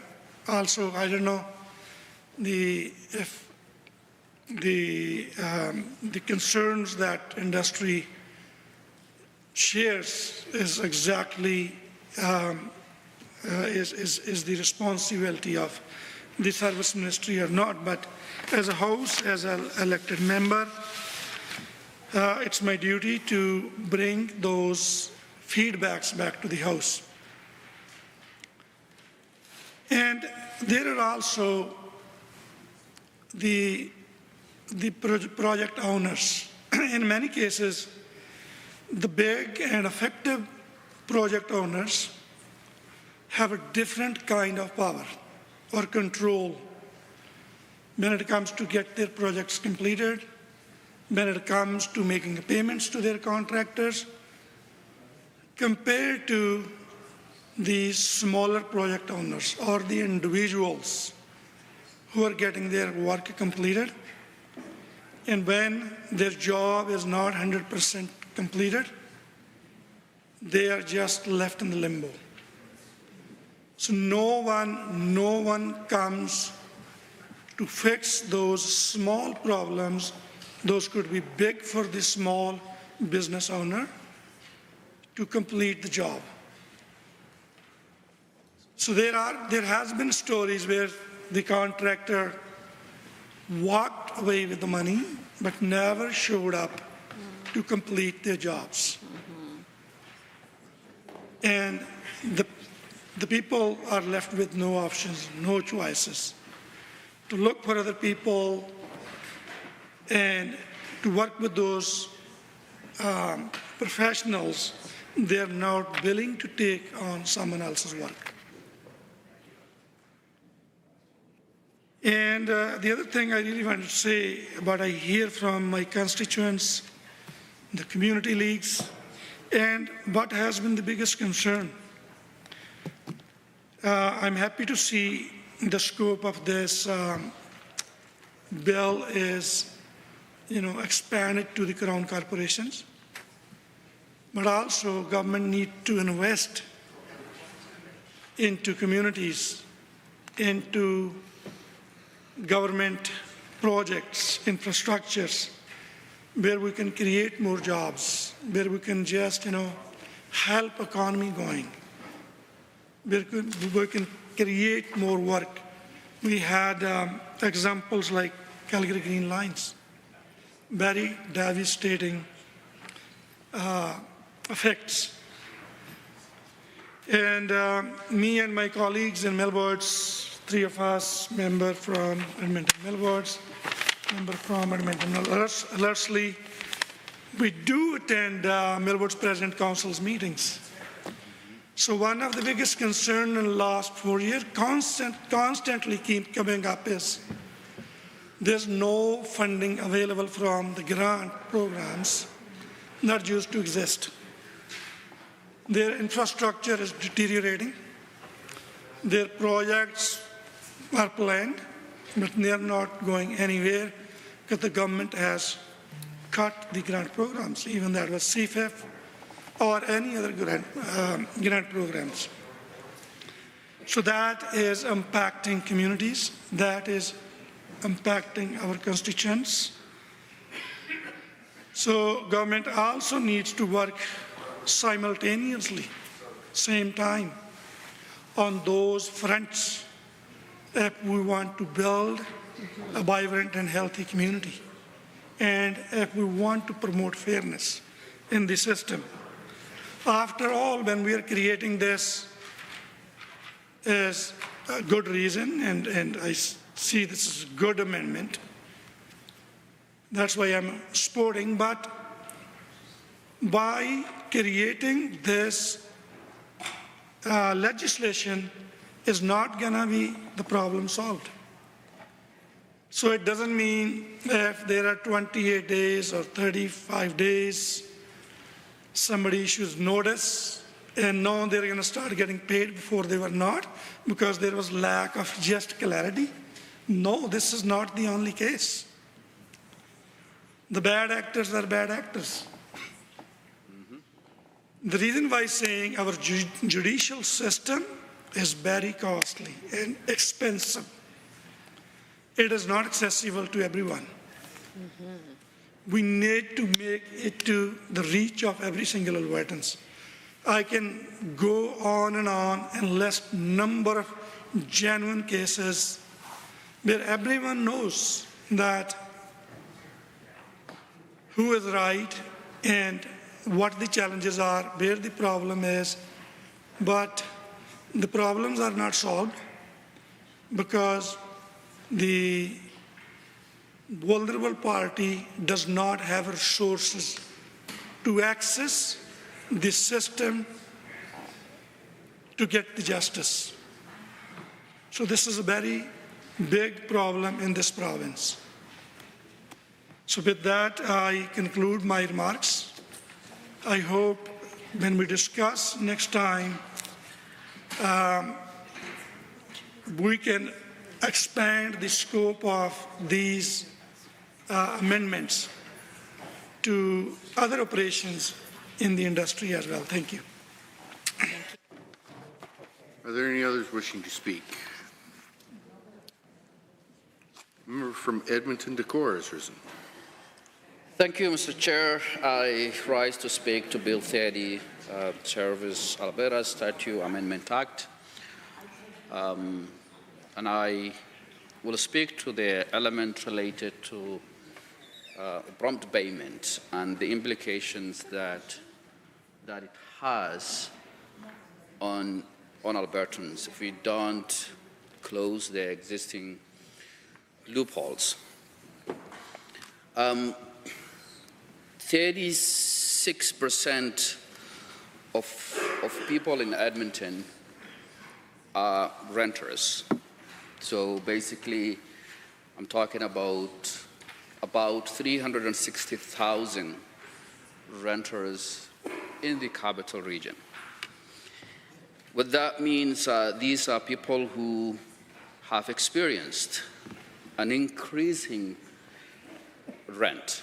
These are people who struggle in terms of making sure that they don't lose their existing shelters if rent is delayed, because the next step to that is the process of eviction. And what that means is that, Mr. Chair, this impacts entirely our system and its interconnectedness. So that is what we need to create, safeguards that will protect people from falling into that houselessness. And one of the things that we can create is people get payments on time and prompt payment, and that is why I feel it is so important to ensure workers are paid on time to avoid the consequence of that not happening. And that can only happen in the situation where there are loopholes within existing systems.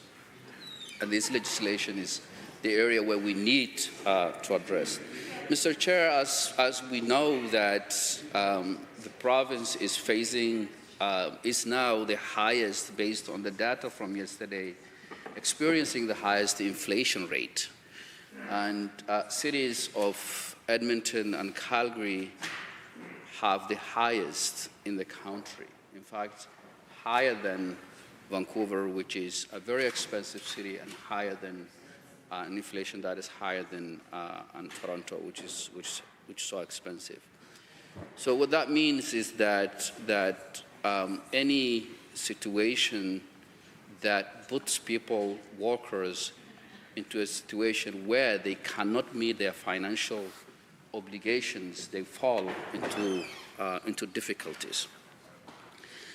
So on that base, that's why it is important to address the loopholes of prompt payment, meaning that any situation where workers fall into that they are not able to pay will have a consequence that will impact on their living conditions. Therefore, Mr. Chair, prompt payment will help the cash flow. It will help the contractors. It will help the subcontractors. It will help on our other systems. When I'm saying on other systems means that is between somebody meeting their payment obligation, whether it is rent or other financial obligation they have, and not meeting that, which means that they're falling into the existing safety nets. And that's why we have a long lists of wait lists on our safety nets. So as part of that is what we need to deal with in terms of prompt payment. It will also protect workers from being taken advantage of, from being exploited. And in fact, Mr. Chair, that is what it becomes now more important than ever, because we experience high unemployment rate, which is higher than the rest of the country outside maritime. What that will mean is that when people are put in situations like that, they are forced to take any opportunity or anything that are forced to them by the circumstances. And that will include working longer time without being paid on time. And that will include them being paid in under situations that is not acceptable. So once the proposed bill takes a good step towards addressing some of the prompt payment, but it is not fully addressing the need of prompt payment. And there are some workers that are left out within this. So beyond workers being paid on time, they also need to be supported. They need to know that they have the support in place that will allow them to be paid on time. So, Mr. Chair, and I'll go back and speak to the situation that renters faced. Like, as I said, 360,000 renters, and 34% of them only make $45,000 a year. And we have talked about increasing cost of living. We've talked about the inflation. We've talked about stagnating wages that has not increased. In fact, the weekly earnings for Alberta workers was just 2.3% over the past 5 years, and it hasn't changed. And it's the lowest in the province, and significantly below the national average. So what that means is that people don't have enough to pay to meet their obligations. So in regard to that, that is when we actually need to protect people more. We need to be very, very cognizant of that and make sure that payments are made. So the other area that we have to think about is that as I said, that those who cannot afford their shelters, those who cannot make their rents on time, they face that eviction situation, which actually increases the stress that people will have, which increases that turning to the existing safety net. And as I said, that's why we have a long wait list on our social housing support. That's why we have not enough spaces to put people, and that's why we have a long wait list. So those are some of the things that, Mr. Chair, that needs to be considered. And one more thing that I will add is that, as we have talked in this House and as we have debated, that the province has the lowest minimum wage, which is by $10 below than the livable wage in the cities of Edmonton and Calgary. So even those ones who are working, who are trying to do, on top of those who have a high unemployment rates, but then those ones who are trying to work are not making enough to meet ends meet. So what that will take us is that we're putting people at risk. We're putting people at risk to lose their ability to put food on the table. We're putting people at a risk where they cannot send, they have to skip some meals to make sure that their kids can eat. We are putting people at a situation where they can, because of they have to make sure that they can pay their shelters, because if they don't, that delay will create a problem. So when we are opening and making an amendment to such a bill, we need to be cognizant of that, and we need to make sure that we create the safeguards that are necessary to be made, that those who are left out in this bill, and that includes those workers who work in P3 that are not included into the consideration of their prompt payment. Therefore, Mr. Chair, I will say that this bill makes an attempt to address an existing problem, but it doesn't fully address the problem. There are some loopholes that will have consequences on many, and those consequences will actually be a burden on our systems, because these people will either be turning to the existing safety net. That's not already enough to address the growing need of Albertans. So therefore, I will say that there is a need some improvements, and if the government wants to address the prompt payment, it has to address for all workers, so that everybody should have should be paid on timely manner. So with that, I will say, Mr. Chair, that needs to be addressed in this bill. Thank you. Any others wishing to speak? Member for Edmonton City Centre.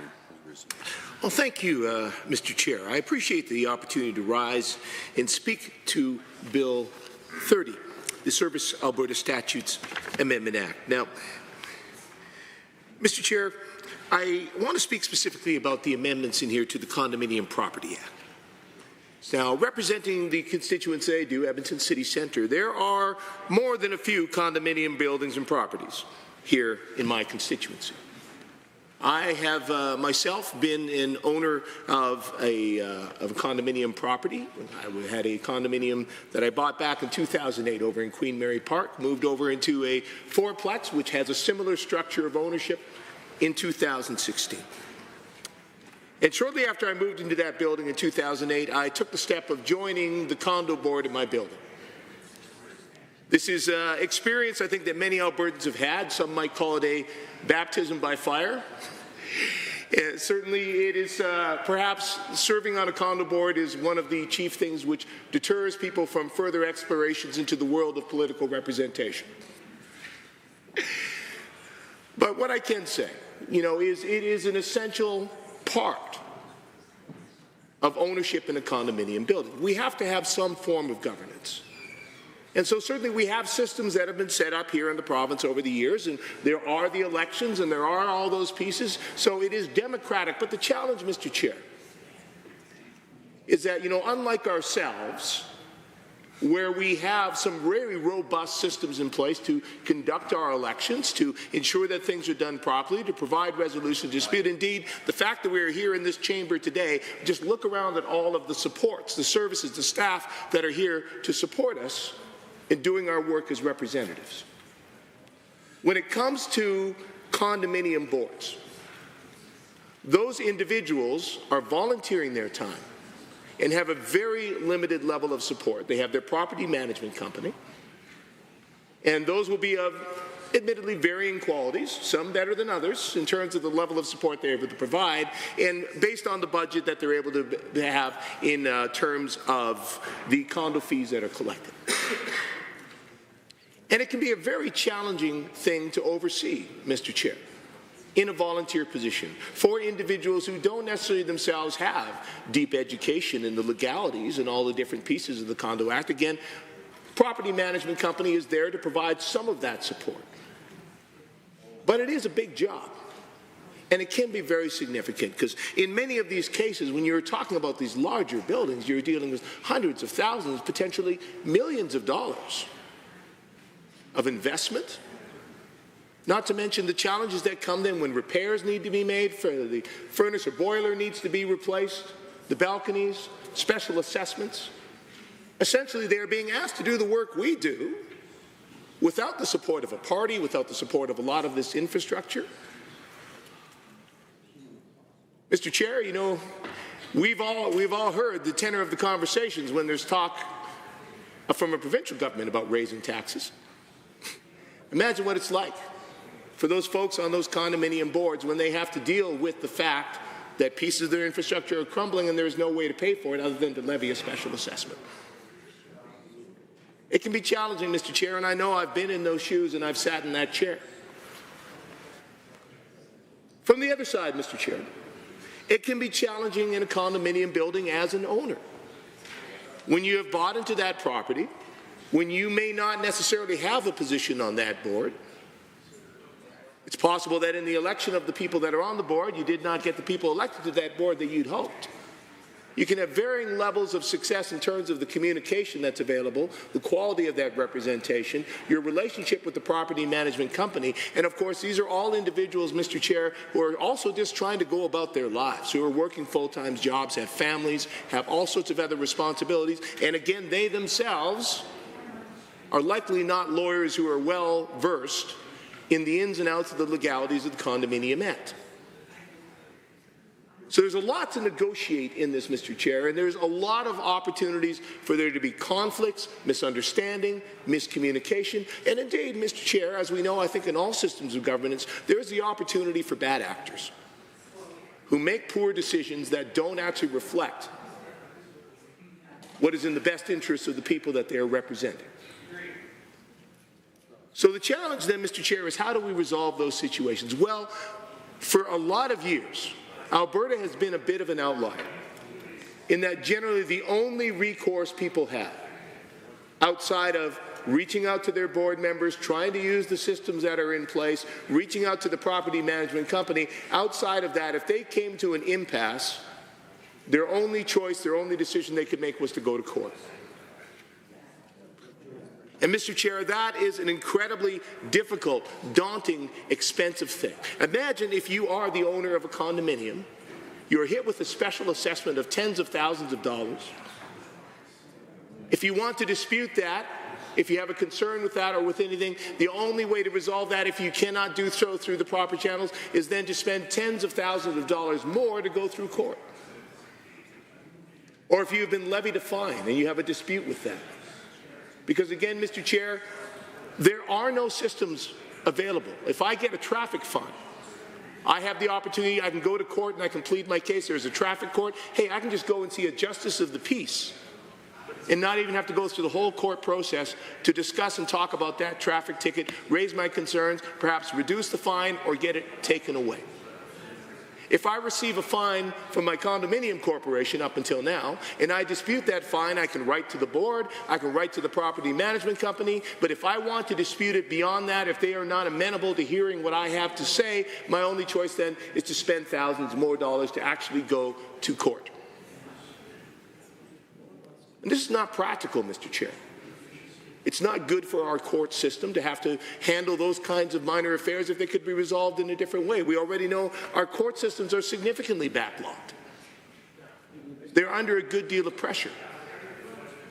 It's not good for the individual. It's not good for the court system. So, Mr. Chair, we needed an alternative. So, years back, we had a bill that sort of came in that was amending the Condominium Act. That was hanging around when we came into government. We inherited it. We worked through it and we put it through. And I know that at that time, one of the things that folks had already heard in the consultations done by the previous Progressive Conservative government, folks had said, we need an alternative, and there was a lot of talk about having a condominium tribunal. Not dissimilar to, Mr. Chair, to what we have for, residents and tenants and landlords. Residential tenancy and landlords body that we have to help settle disputes outside of the court system. It's a reasonable thing, Mr. Chair, and it was a good idea. And I remember those amendments were made, and there was a timeline I recall being laid out, and later in that timeline was the idea that there would be steps taken towards creating a condominium tribunal, providing a lower cost, easier to access system before the courts where folks could go to resolve these issues, get a decision, clear the air. And I can tell you, Mr. Chair, at that time, when that came forward, I heard from a lot of my constituents who were very excited by that prospect.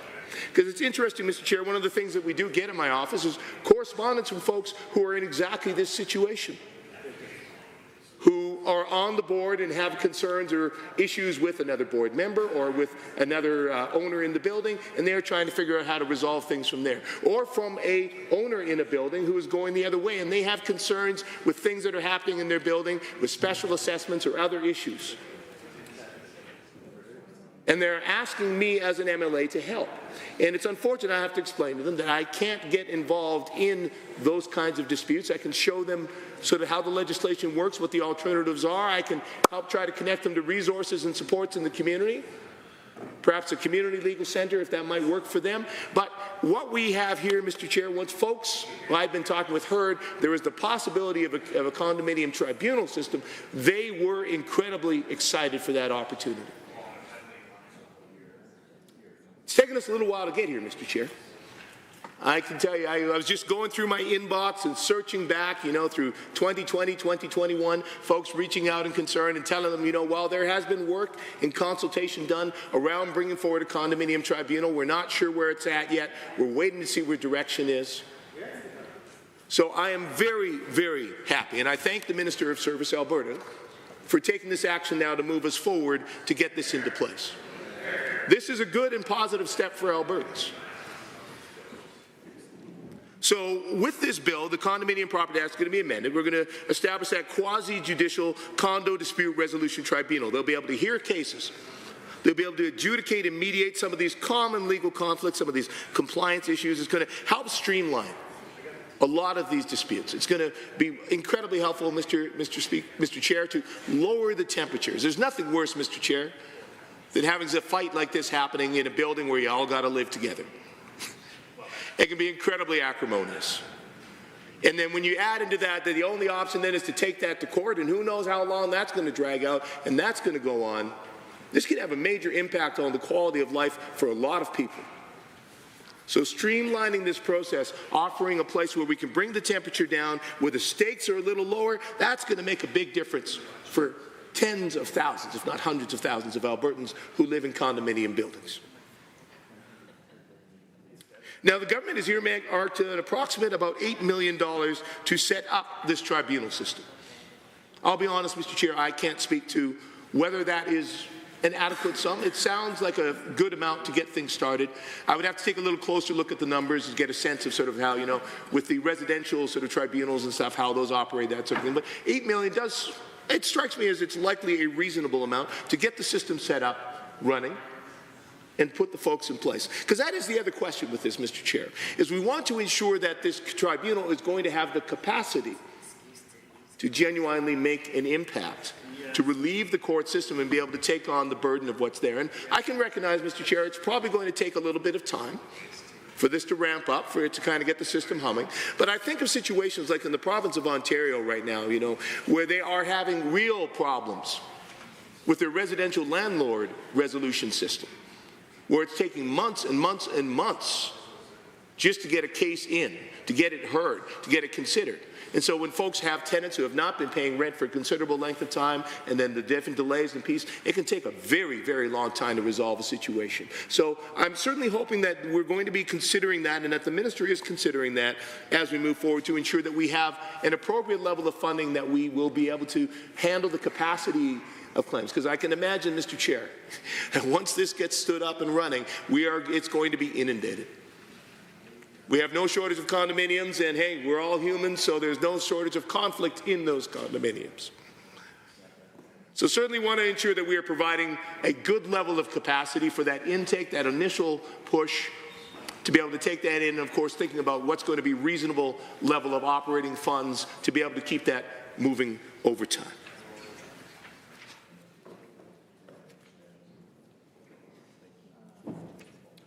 So there's a few other pieces in here, some changes to the regulations for chargebacks, to allow chargebacks to be treated as contributions to condo fees. That'll help protect condominium communities' financial stability. And also going to help ensure that corporations actually charge the actual costs or the insurance deductible, whichever is lower. And that's important, Mr. Chair. We should be ensuring that we are not overcharging owners, individuals. So again, I really appreciate that the minister has reached the point where we are able to move forward with establishing this body. As I said, this is going to make a material difference for people in my constituency. It will make a material difference for the staff in my office. Now we're going to be able to offer people an actual concrete solution. That's going to mean a lot for them as well. It's a positive step forward, and Mr. Chair, I don't mind recognizing when this government does something right. And when it comes to the tribunal, I will say this is something they're doing right. I have much more to say later on about all the things that they're not getting right. But for the moment, we'll give them the win. And we'll say this is a good piece of legislation. I look forward to supporting it. And I look forward to learning a bit more about how the system is going to function, process, be funded, to ensure that we're going to have the best system we have to take this burden off of owners, off of corporations, and off our court systems. So with that, Mr. Chair, I'll conclude my remarks. Thank you. Any others wishing to speak? The member for Edmonton Southwest. Thank you, Mr. Chair. It's my pleasure to rise today to speak on Bill 30, the Service Alberta Statutes and Amendments Act. This legislation, as proposed by government, addresses significant challenges faced by Albertans, particularly in the areas of prompt payment, for construction projects, especially in conflict resolution for condominium property owners and residents. As my colleagues have mentioned, it's a bill that really brings welcome changes, though as with any measure, there's certainly room for improvement. One thing that I would note is that it is long overdue and leaves critical gaps unaddressed. I too would like to commend the government on the positive aspects of this bill, while taking this opportunity to offer some constructive critiques and recommendations for future action. But, Mr. Chair, I'll begin on the subject of prompt payment. Let me begin by discussing the amendments to the Prompt Payment and Construction Lien Act, which will bring long-needed reforms to Alberta's construction industry. I think we would all agree in this House that the construction sector is the backbone of our province's economy, along with other sectors, but it's certainly an essential foundational sector, employing thousands of workers who rely on fair and timely payment to support their families. Unfortunately, when it comes to payments, and for far too long in the construction industry, delayed payments have been a persistent issue. It's been a bit of a Wild West, so to speak, with ensuring that workers are paid on time and that they are protected from the financial instability that is often caused by delayed payments. And it's been a persistent issue for contractors, in particular subcontractors and seasonal workers, who in fact are some of our most vulnerable workers in the sector. I know Bill 30 aims to address these issues by ensuring prompt payment for public contracts, including those with the Crown. Under the proposed amendments, payments from Crown entities to contractors must be made within 28 days, with contractors paying subcontractors within 35 days, and subcontractors paying subcontractors within 42 days. This tiered approach does create a clear framework that ensures accountability across the construction payment chain. And while these payments are positive, I have to ask really quite a simple question. Why did it take this government so long to act? Prompt payment is not a new issue.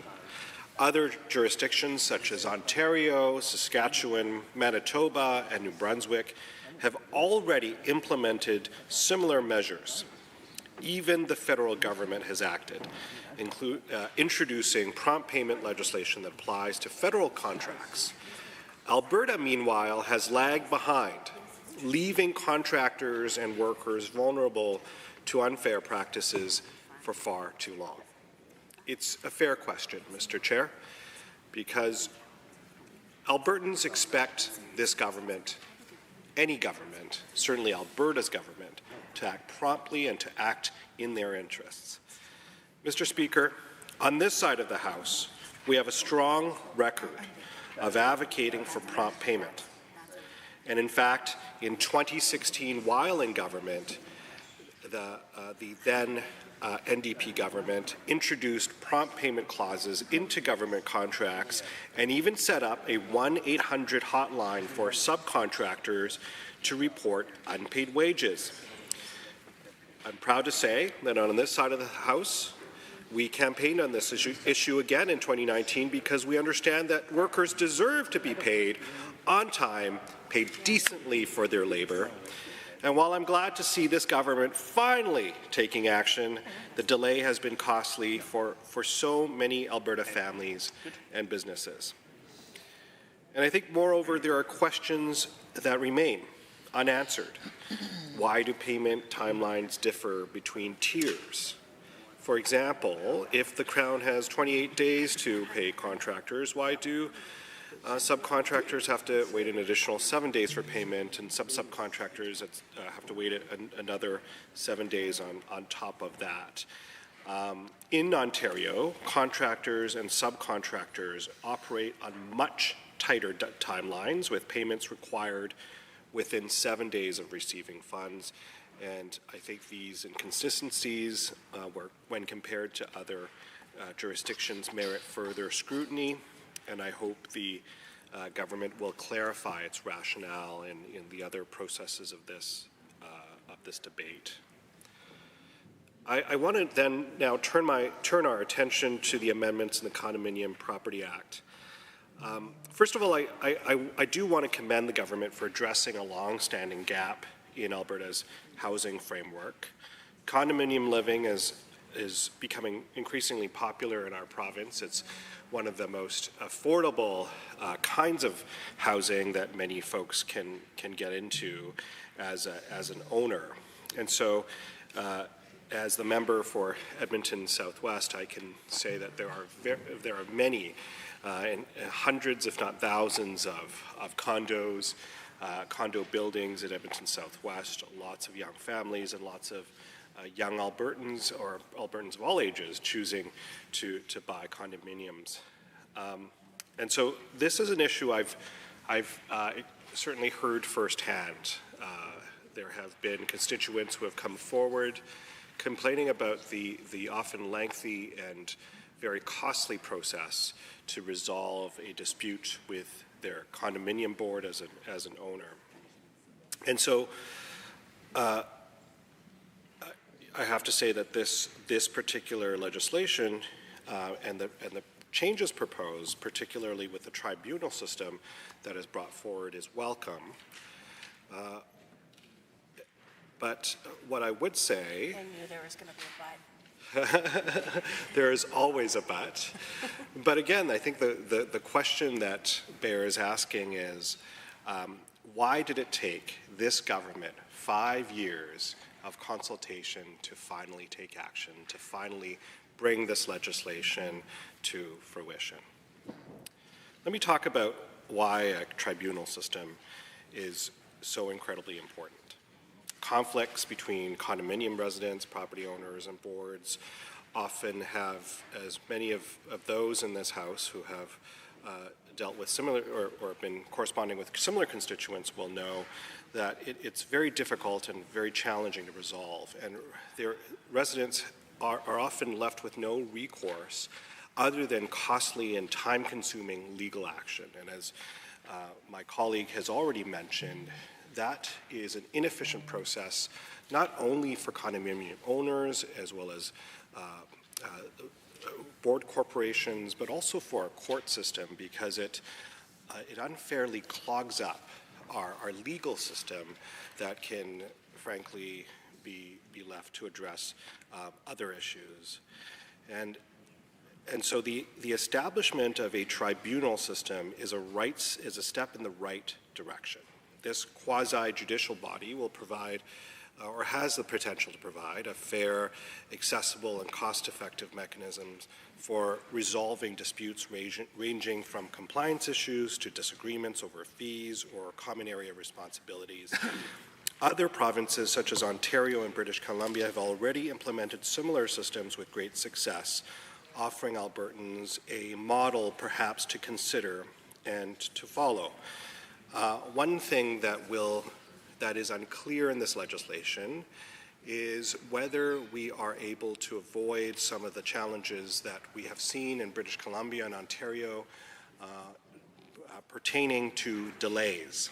Because of the sheer volume of cases in places like British Columbia and Ontario, it can take months or sometimes years to resolve an issue with the condo board.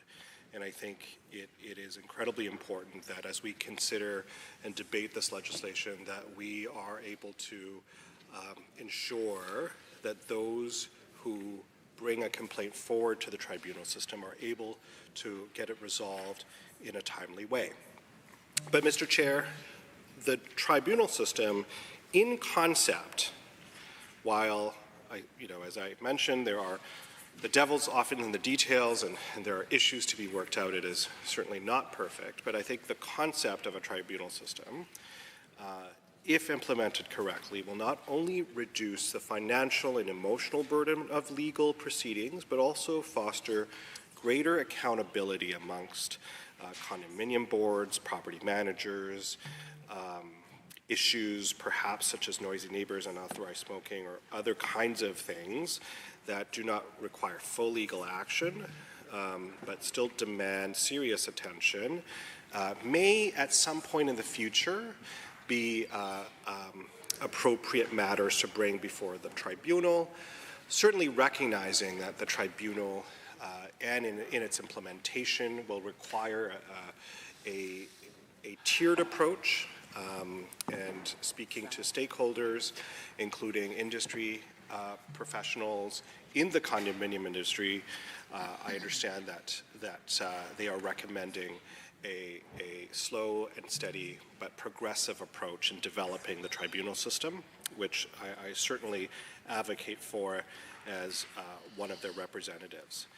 But the concept of a tribunal system is a sound one and will allow residents to address concerns efficiently and equitably. I'm also pleased to see that this bill includes provisions to protect condominium buyers from unexpected costs related to structural defects in new buildings. We have all heard the famous phrase, leaky condos, and certainly any time that there is a construction boom in this province or in any jurisdiction in Canada where there is the building of many, many types of housing in a short period of time, inevitably there will be some challenges. And we have heard, certainly in my experience, constituents have come forward of buying a condominium, and the condominium corporation now realizing that it was built defectively. And other than legal recourse, there is often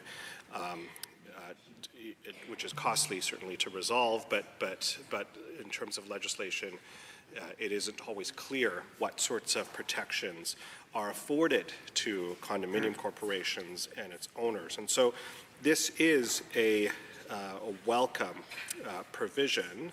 I believe that technical audits will ensure that developers meet high standards of construction and will safeguard purchasers as well as the corporations from potential and future financial hardship. And this does align Alberta with other provinces that have already implemented similar protections. I do want to take a moment, Mr. Chair, to talk about life leases and some broader housing issues, because again, with this government, I do think that there are often missed opportunities.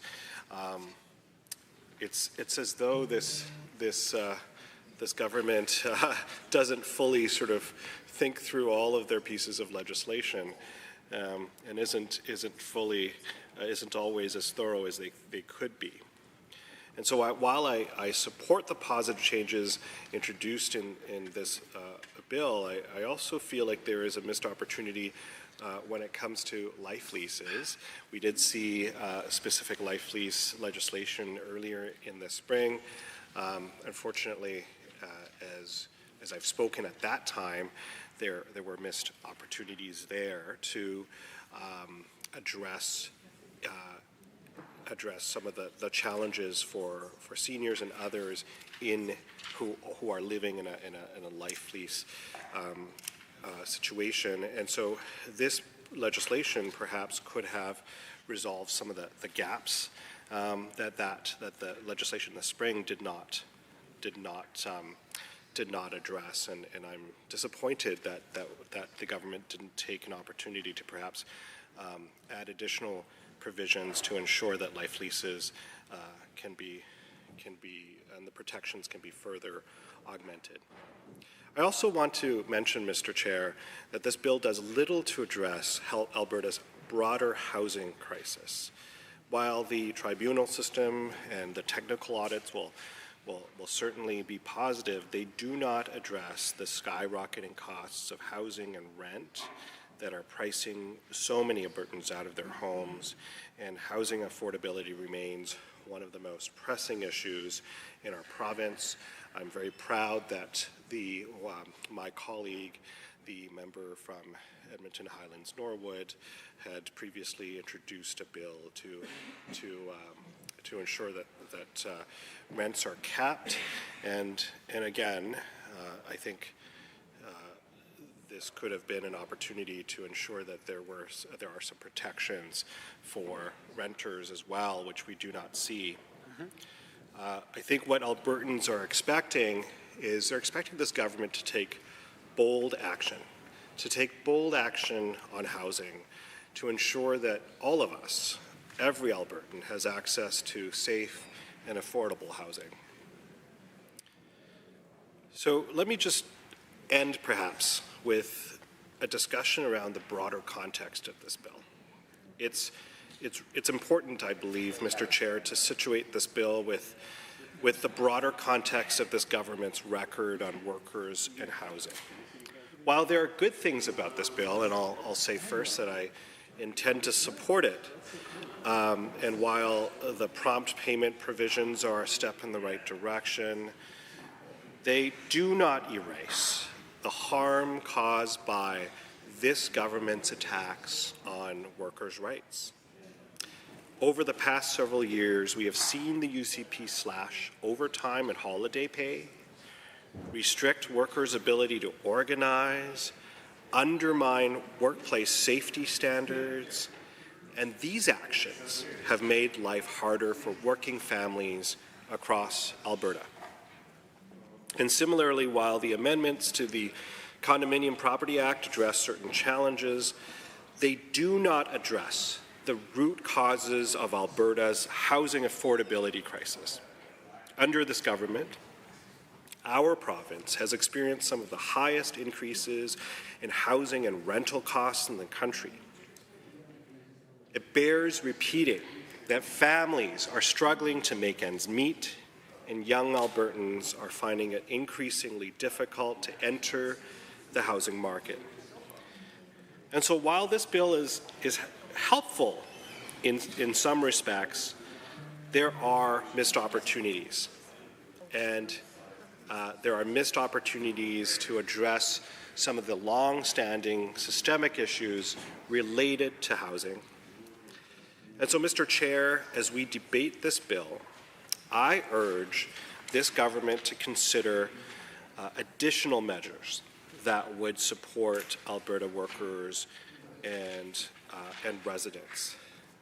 That includes expanding housing protections. I'd like to see this government develop comprehensive strategies to address housing affordability, including increased investment in affordable housing. I know this government, and I could go on, Mr. Chair, but I will conclude my remarks for Bill 30. Thank you. Member for Edmonton Ellerslie. Thank you very much, Mr. Chair. As you well know, I went on at length on this particular bill during second reading, but I just felt it absolutely necessary to stress just a couple of points regarding Bill 30. And number one, we have to consider the context in which this bill is being presented. Because I would like the members on the other side of the House to understand that this particular bill was absolutely necessary. Because here in the province of Alberta, for decades, the industry and several industries were relying on the rule of law and contracts in order to make sure that payments were made on time. It was actually stipulated in the contract. So, for example, when you have a general contractor working with a subcontractor, it'll actually say in the contract when payment has to be made to the subcontractor. And sometimes this was 60 days, sometimes it was 80 days, sometimes it was 95 days, depending on what both parties would agree to. And you would think that based on the rule of law, that people would just fulfill their contracts. So, Mr. Chair, this is a perfect example of how legislation and regulation are absolutely necessary when the rule of law fails people in this province. And now specifically we're talking about contractors. And so I would like the members on the other side of the House to realize and actually take it in that, you know, not all legislation and regulation is actually red tape. There are actual pieces of legislation and regulation that are there to make sure that the bad actors comply, not only because they're not complying to the rule of law as it exists up until that moment. And again, Mr. Chair, I just want to stress how that for decades this was going on in the province of Alberta, and that subcontractors specifically requested that this legislation be brought in to the province of Alberta. As what has been stated by my colleagues on this side of the House, other jurisdictions across this great nation brought it in years ago. And Alberta was an outlier and was just depending on rule of law and for people to actually fulfill their contracts. But we see that that wasn't enough. It wasn't enough. And so for that reason, legislation had to be made. And so on that note, I would like the minister to take that into consideration, because within this bill, public-private partnerships, this bill does not apply to P3s. And so yet again, we're going to have a situation where there are contractors, subcontractors, depending on the rule of law, and depending that the contract that they signed actually has value, but yet we could be going through similar experiences as we have been going through for the decades before, where subcontractors aren't getting paid on time. So those are the things that I would like the members on the other side of the House to, number one, acknowledge, and that's why this piece of legislation was so important, and that we could use something similar when it comes to P3s moving into the future. And with that, I'll leave my statements at that, Mr. Chair. Thank you. Thank you. Are there any other? Deputy Government House Leader. Thank you. Well, Mr. Speaker, it's been a productive debate, and I appreciate contributions from all sides. I move that we that we rise and report progress on Bills 24 and 30. Having heard the motion as proposed by the Honourable Deputy Government House Leader to rise and report progress on Bill 24 and 30, all those in favour, please say aye. Aye. Any opposed, please say no. As carried. The committee will now rise and report.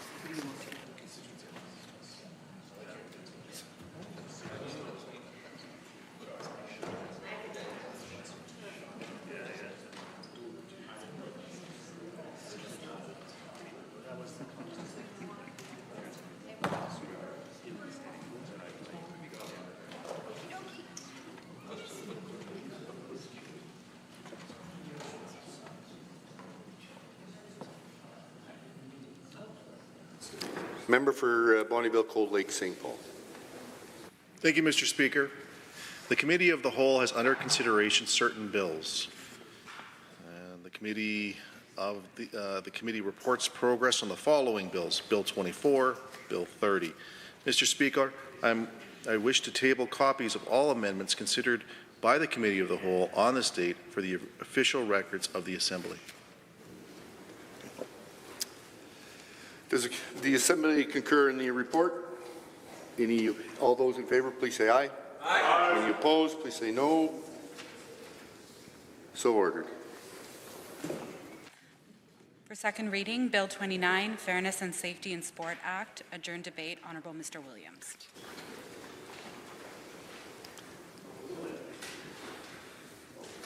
The Honourable Minister of Mental Health and Addiction has 14 minutes left if he wishes to use it. Any others wishing to speak to Bill 29? Member for Edmonton Whitemud has risen. Thank you. It's kind. Well, thank you, Mr. Speaker. It's a pleasure to rise and speak in this House, as is my privilege to do so. It is not, however, a pleasure to speak to Bill 29, the Fairness and Safety in Sports Act. Let's begin by saying, Mr. Speaker, this is my first opportunity to speak to this bill, and let me just begin by saying it is very clear that this government continues to govern by conspiracy theory and not by facts, evidence, or the issues that Albertans truly care about. This is a bill that is purporting to develop or enforce fairness and safety in sports. However, it does precisely the opposite. I want to be clear that the members across the way, the government members, the ministers, the Premier, I assume all of them hear from Albertans the same way that all of us do. And when Albertans talk about what their priorities are, healthcare and affordability are the two largest issues, along with, of course, having a sustainable economy with good-paying jobs, and they care about education. But this is not a priority for Albertans. It was a priority for the Premier to achieve the results she was seeking in her leadership review, and she achieved that by getting the support of 4,200 members of her party. However, there are almost 5 million people who live in this province, and this is not their priority. Their priorities are clearly not reflected in the agenda of this government. We have seen over and over again by the bills that have been introduced by this government, and particularly the fact that a quarter of their legislative agenda this fall are focused on issues that either are not dominant for most Albertans, but is also based on conspiracy theory that is meant to divide people, and most frighteningly are actually designed to harm a very vulnerable population. And I want to take this moment, as I did when I spoke to Bills 26 and 27, to acknowledge that there are trans Albertans and their family members and their loved ones and their friends and their colleagues who are watching right now and who feel vulnerable and who feel attacked by a government who is focused on making life more difficult for them and placing them in more vulnerable situations. And I want them to know that once again, the official opposition and all of the MLAs on this side will continue to advocate for their safety and their inclusion and for all their opportunities for success, Mr. Speaker. That is what we are focused on. So, as I mentioned, this is not a real issue. We know that because the Minister of Sports and Tourism introduced this bill, even said so. He could not produce any data to explain why this bill is being brought forward.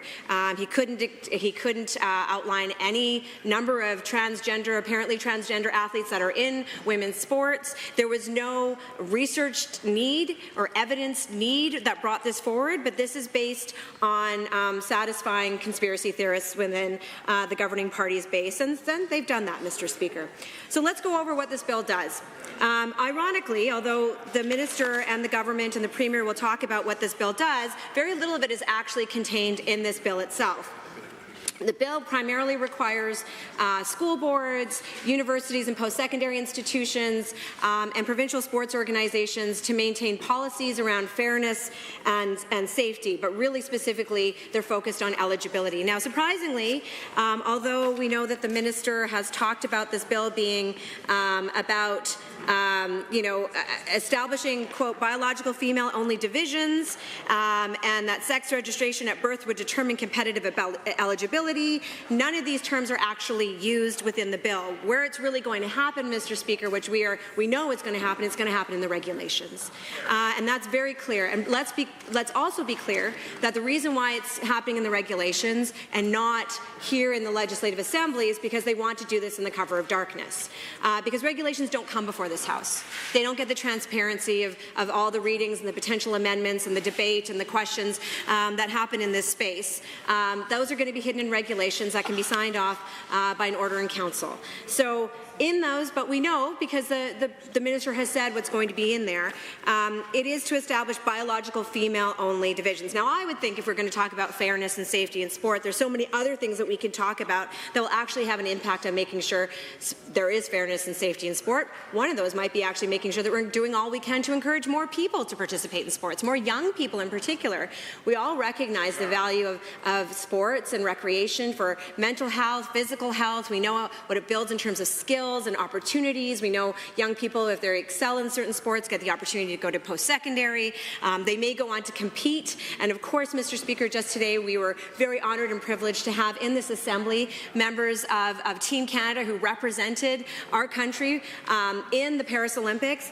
Extraordinary Canadians, extraordinary Albertans, who we're also deeply proud of. Well, they got there because they were able to participate in sports.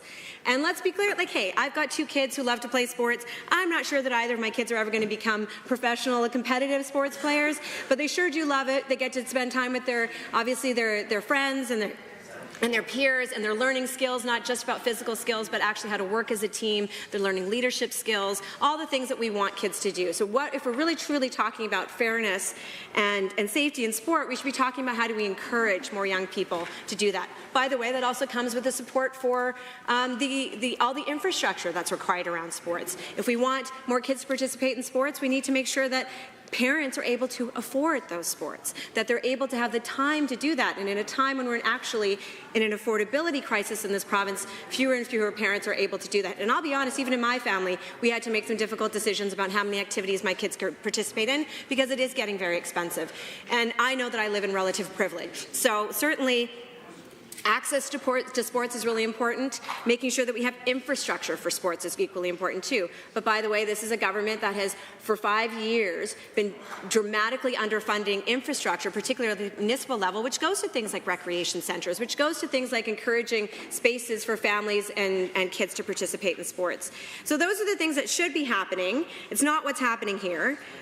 This bill is really going to allow the minister to now suddenly get reporting on and require these organizations and school boards and universities to have policies around eligibility.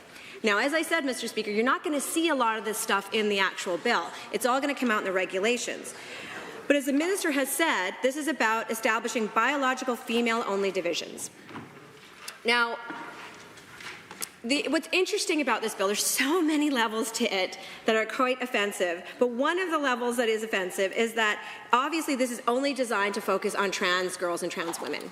That's what the focus is. They don't seem to have a problem, of course, with trans men participating in sports because there's a sexist misperception there, of course, that they're not going to be challenging or be that competitive. It's only targeting trans women. So basically, this is only addressing female-oriented sports. Now, I had an interesting situation, Mr. Speaker, where I was looking through this bill and thinking about the regulations and knowing what the minister has said is coming, that it's going to be requiring, basically, whether it's school board level, post-secondary, or these provincial sports organizations, that there could be situations where girls or women who are participating in sport will be asked to prove their gender. Their sex registration at birth is the words that the minister used. So I had an interesting thought about what does that exactly mean? Because I have a 9-year-old daughter. She's just played in a co-ed handball team, and I realize, I don't know yet, it's not in the act, but I understand this probably won't apply to her level of sport, at grade 3, grade 4 level of handball. But I do hope that one day she's a pretty athletic kid. Maybe in 5 years or so, when she's 14, she might want to play on her junior high, or maybe going into high school, play on her high school basketball, or she likes basketball, or potentially volleyball team. I have a feeling she'd be pretty good at volleyball. So maybe she's going to want to do that.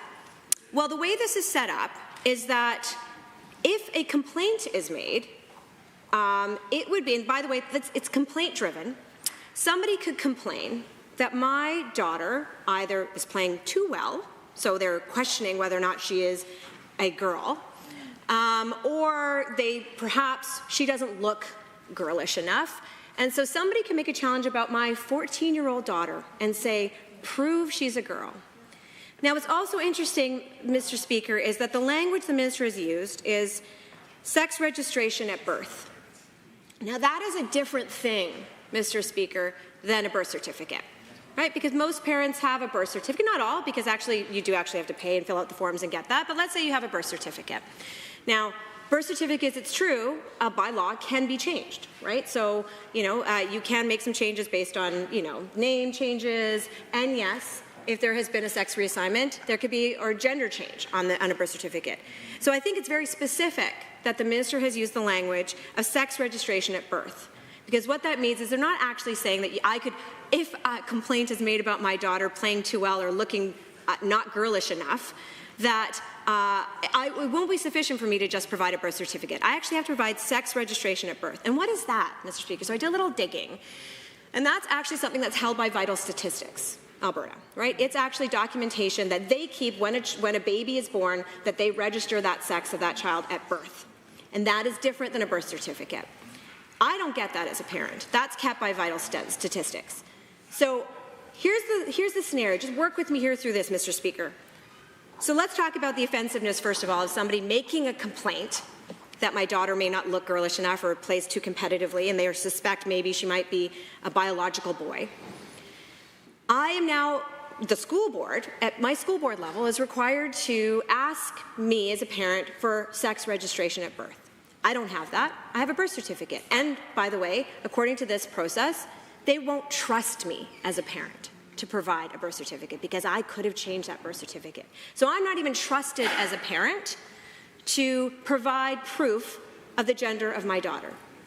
They're going to go to Vital Statistics. Now, I don't know if the school board's going to go to it, or they're going to make me go get it, they're going to make me pay for it. But just think for a moment about that process of a school board having to tell a parent, not only has somebody complained about your child not looking like the right gender, maybe playing too competitively, but we don't even trust you, parent, to provide proof of what her gender is. So they don't trust me as a parent, and more importantly, Mr. Speaker, what message does that send to my daughter about sport? What message does that send to the school board and the teachers who have to go, I'm so sorry, you're going to have to prove your gender? That is so fundamentally humiliating, and it is so disrespectful and so undermines the dignity of both that child as well as myself as a parent. But that's what this government is setting up to do. They're setting up a system where we're going to be suspicious of children and we're going to discourage them from participating in sport. That, I cannot imagine how any of that is the priority of any government, let alone a government who's governing during a time when the healthcare system is in crisis, when schools are jam-packed to the brim, and they do not, and kids are have more complex needs than ever before, and they do not have the support they need, and where the cost of living continues to go up in a disproportionate fashion in Alberta than it is in any other part of the country. This is what this government is setting up to do, and frankly, it is despicable, and it is disgusting, and it is also sending a terrible message not only to young people and to trans people, by the way, that they should be suspicious, that they should be treated with suspicion, but it's also not fundamentally based in any data whatsoever. There is zero data to support that transgender athletes are disproportionately taking advantage of or overly competitive, that are somehow, it's unfair for their participation in sports. It's such a small number of people, but it's also, there's no data to support this. But then apart from that, we also have all the organizations in this country who are in our province that do professional sports, who are not consulted, who said, quote, this is from the Alberta Colleges Athletic Conference. This is not something that anyone identified as an urgent matter that required immediate attention or any attention at all, to be frank. We know that there's a problem of other athletes from other jurisdictions now being able to come and compete here in Alberta. It affects our ability to host tournaments, to be competitive at the post-secondary level. If we create co-ed divisions or we create biological female-only divisions, our athletes will not be able to compete in the same way with associations and athletes from other parts of the country. And it's going to undermine our very competitive sports system here. And we should be proud of our sports system here. And by the way, these are concerns that have been raised by a number of athletic organizations who said we don't need this. And by the way, hats off to many of the, like I know Mount Royal's athletic program and others have said, we actually pride ourselves on having an inclusive athletics program.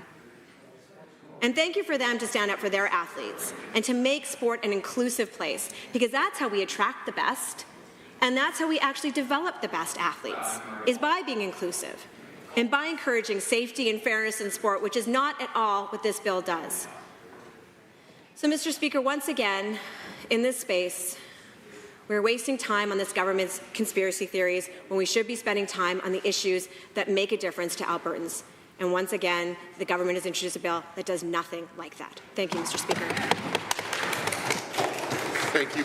Members, I encourage you, if you are wanting to speak to one another in the chamber, please keep it down to a minimum.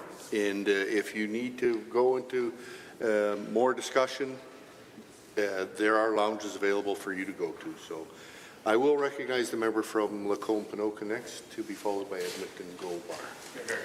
Thank you, Mr. Speaker.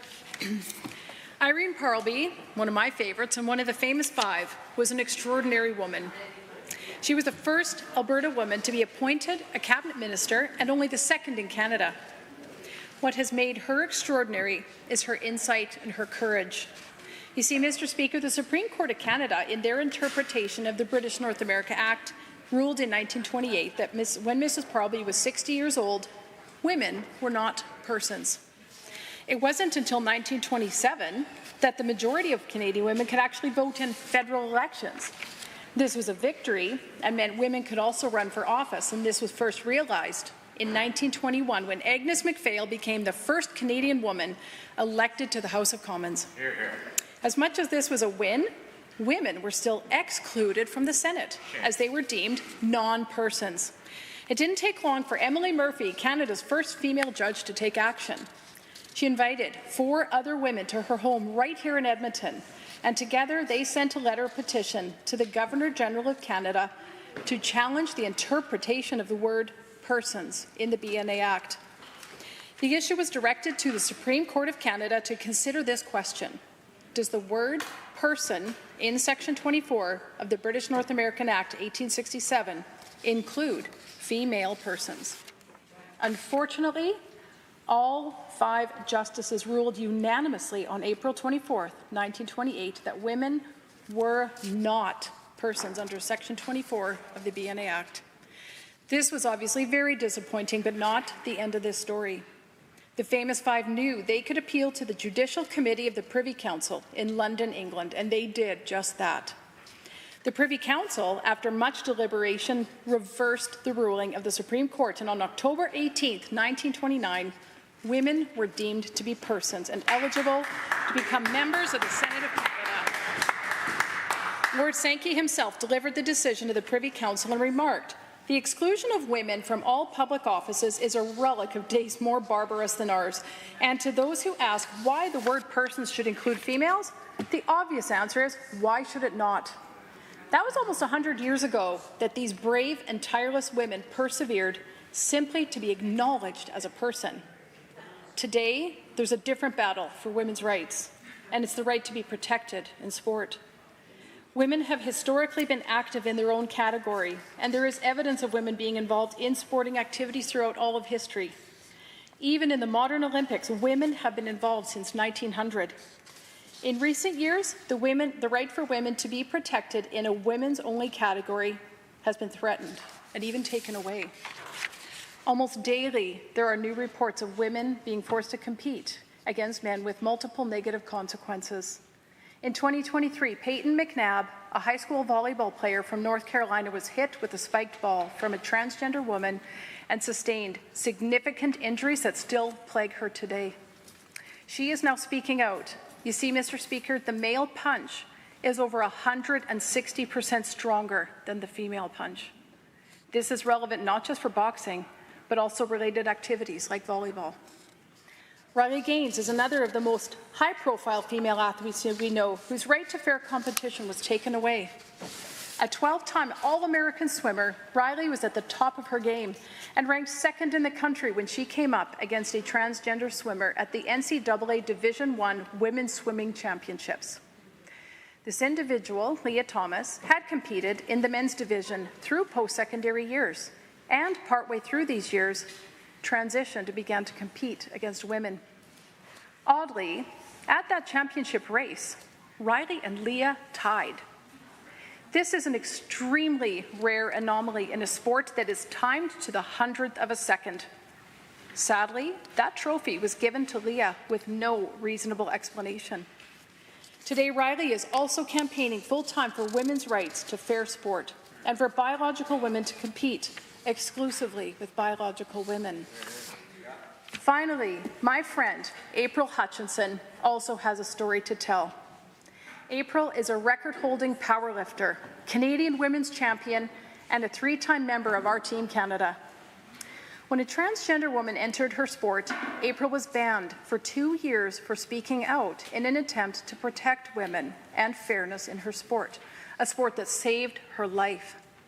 You see, Mr. Speaker, April has experienced significant trauma in her life, and that trauma led her to doubt her identity, to question her femininity, and eventually enter into very self-destructive behaviors that threatened her very life.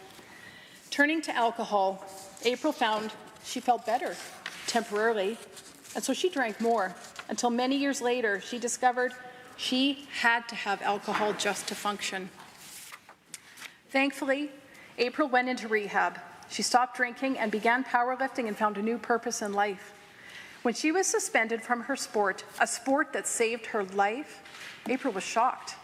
It was inconceivable to her that she should be forced to compete against an individual who had a natural and biological advantage over her that she nor any woman could ever compete with. This is significant. For April, it means she has been invalidated and robbed, and those are her words. These are just 3 stories of life-changing events in 3 women's lives, but it's just so much bigger than just these 3 stories.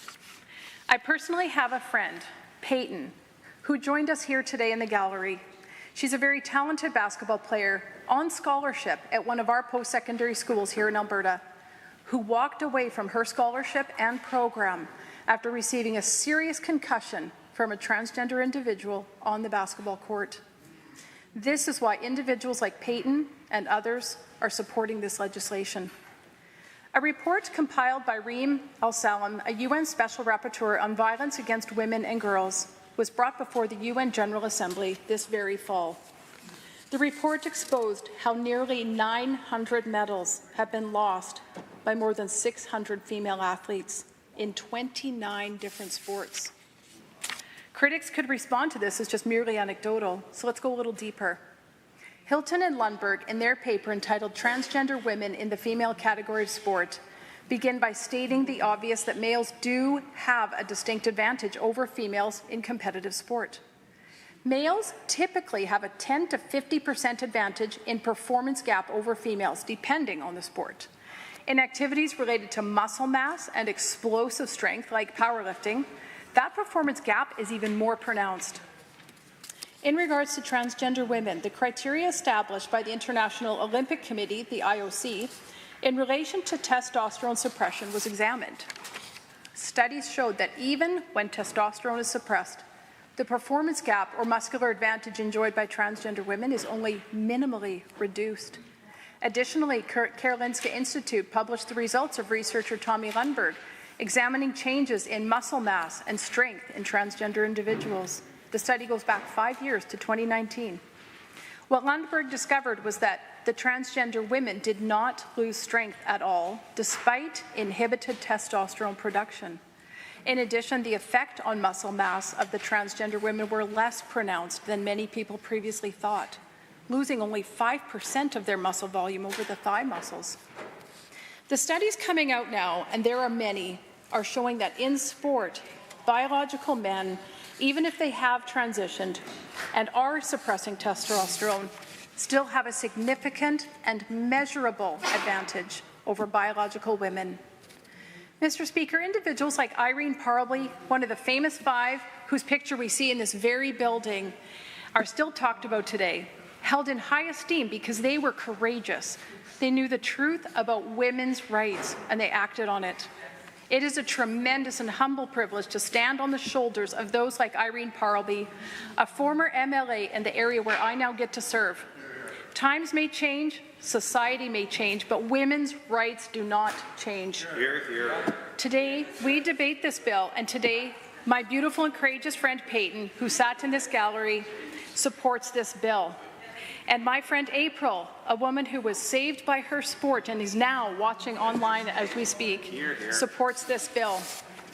Today, as I stand on the shoulders of women's rights activist Irene Parlby, I support this bill, and I encourage all my colleagues to do likewise for Peyton, for April, for our sisters and our daughters, and all future generations of women. Hear, hear. Thank you, Mr. Hear. Speaker.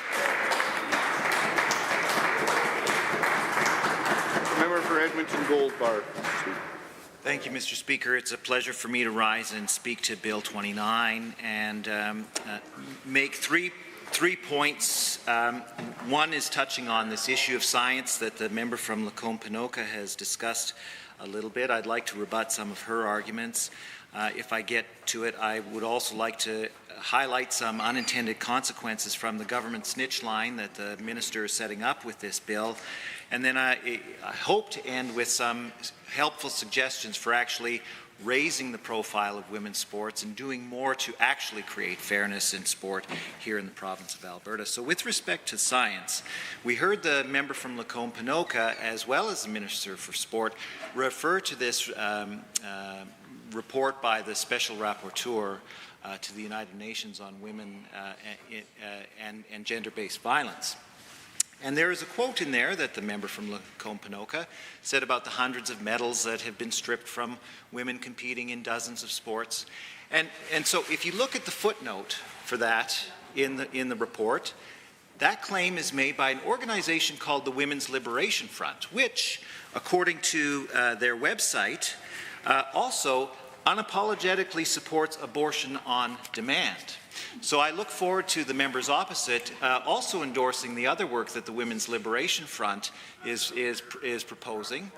But regardless, Mr. Speaker, I hear the Minister of Sport is obviously rushing off to draft the legislation that will guarantee abortion on demand for women in Alberta. I can tell you that many women will be excited to see that. Point of order has been called. Government House Leader. I appreciate the wit of the member from Edmonton Gold Bar. It's often welcome in this chamber and often not welcome in this chamber. But I am not rushing anywhere, Mr. Speaker, to draft legislation for on-demand abortion. That would certainly be imputing false motives against me, a member of this chamber. I would ask that member apologize and withdraw. That's a ridiculous comment that he just said. I'll recognize the Deputy Opposition House Leader. Thank you, Mr. Speaker. So I would note that at the moment that this occurred, there was a considerable amount of heckling coming from the government side, and certainly there are better ways for government members to express their concerns if they have them, and certainly better than, I'd say, raising what is not a point of order. So what I would say, Mr. Chair, or Mr. Speaker, is the member did not, to what I heard, and again, I do not have the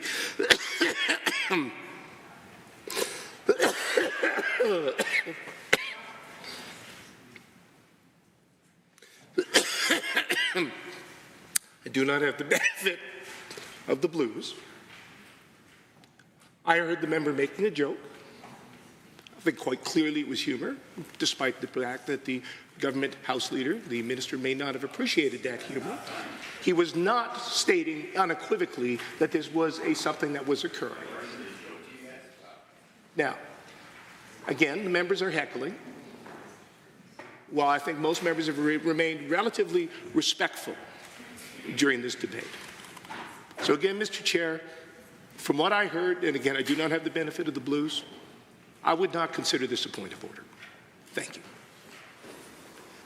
Any others wishing to speak to the point of order? We were doing so well.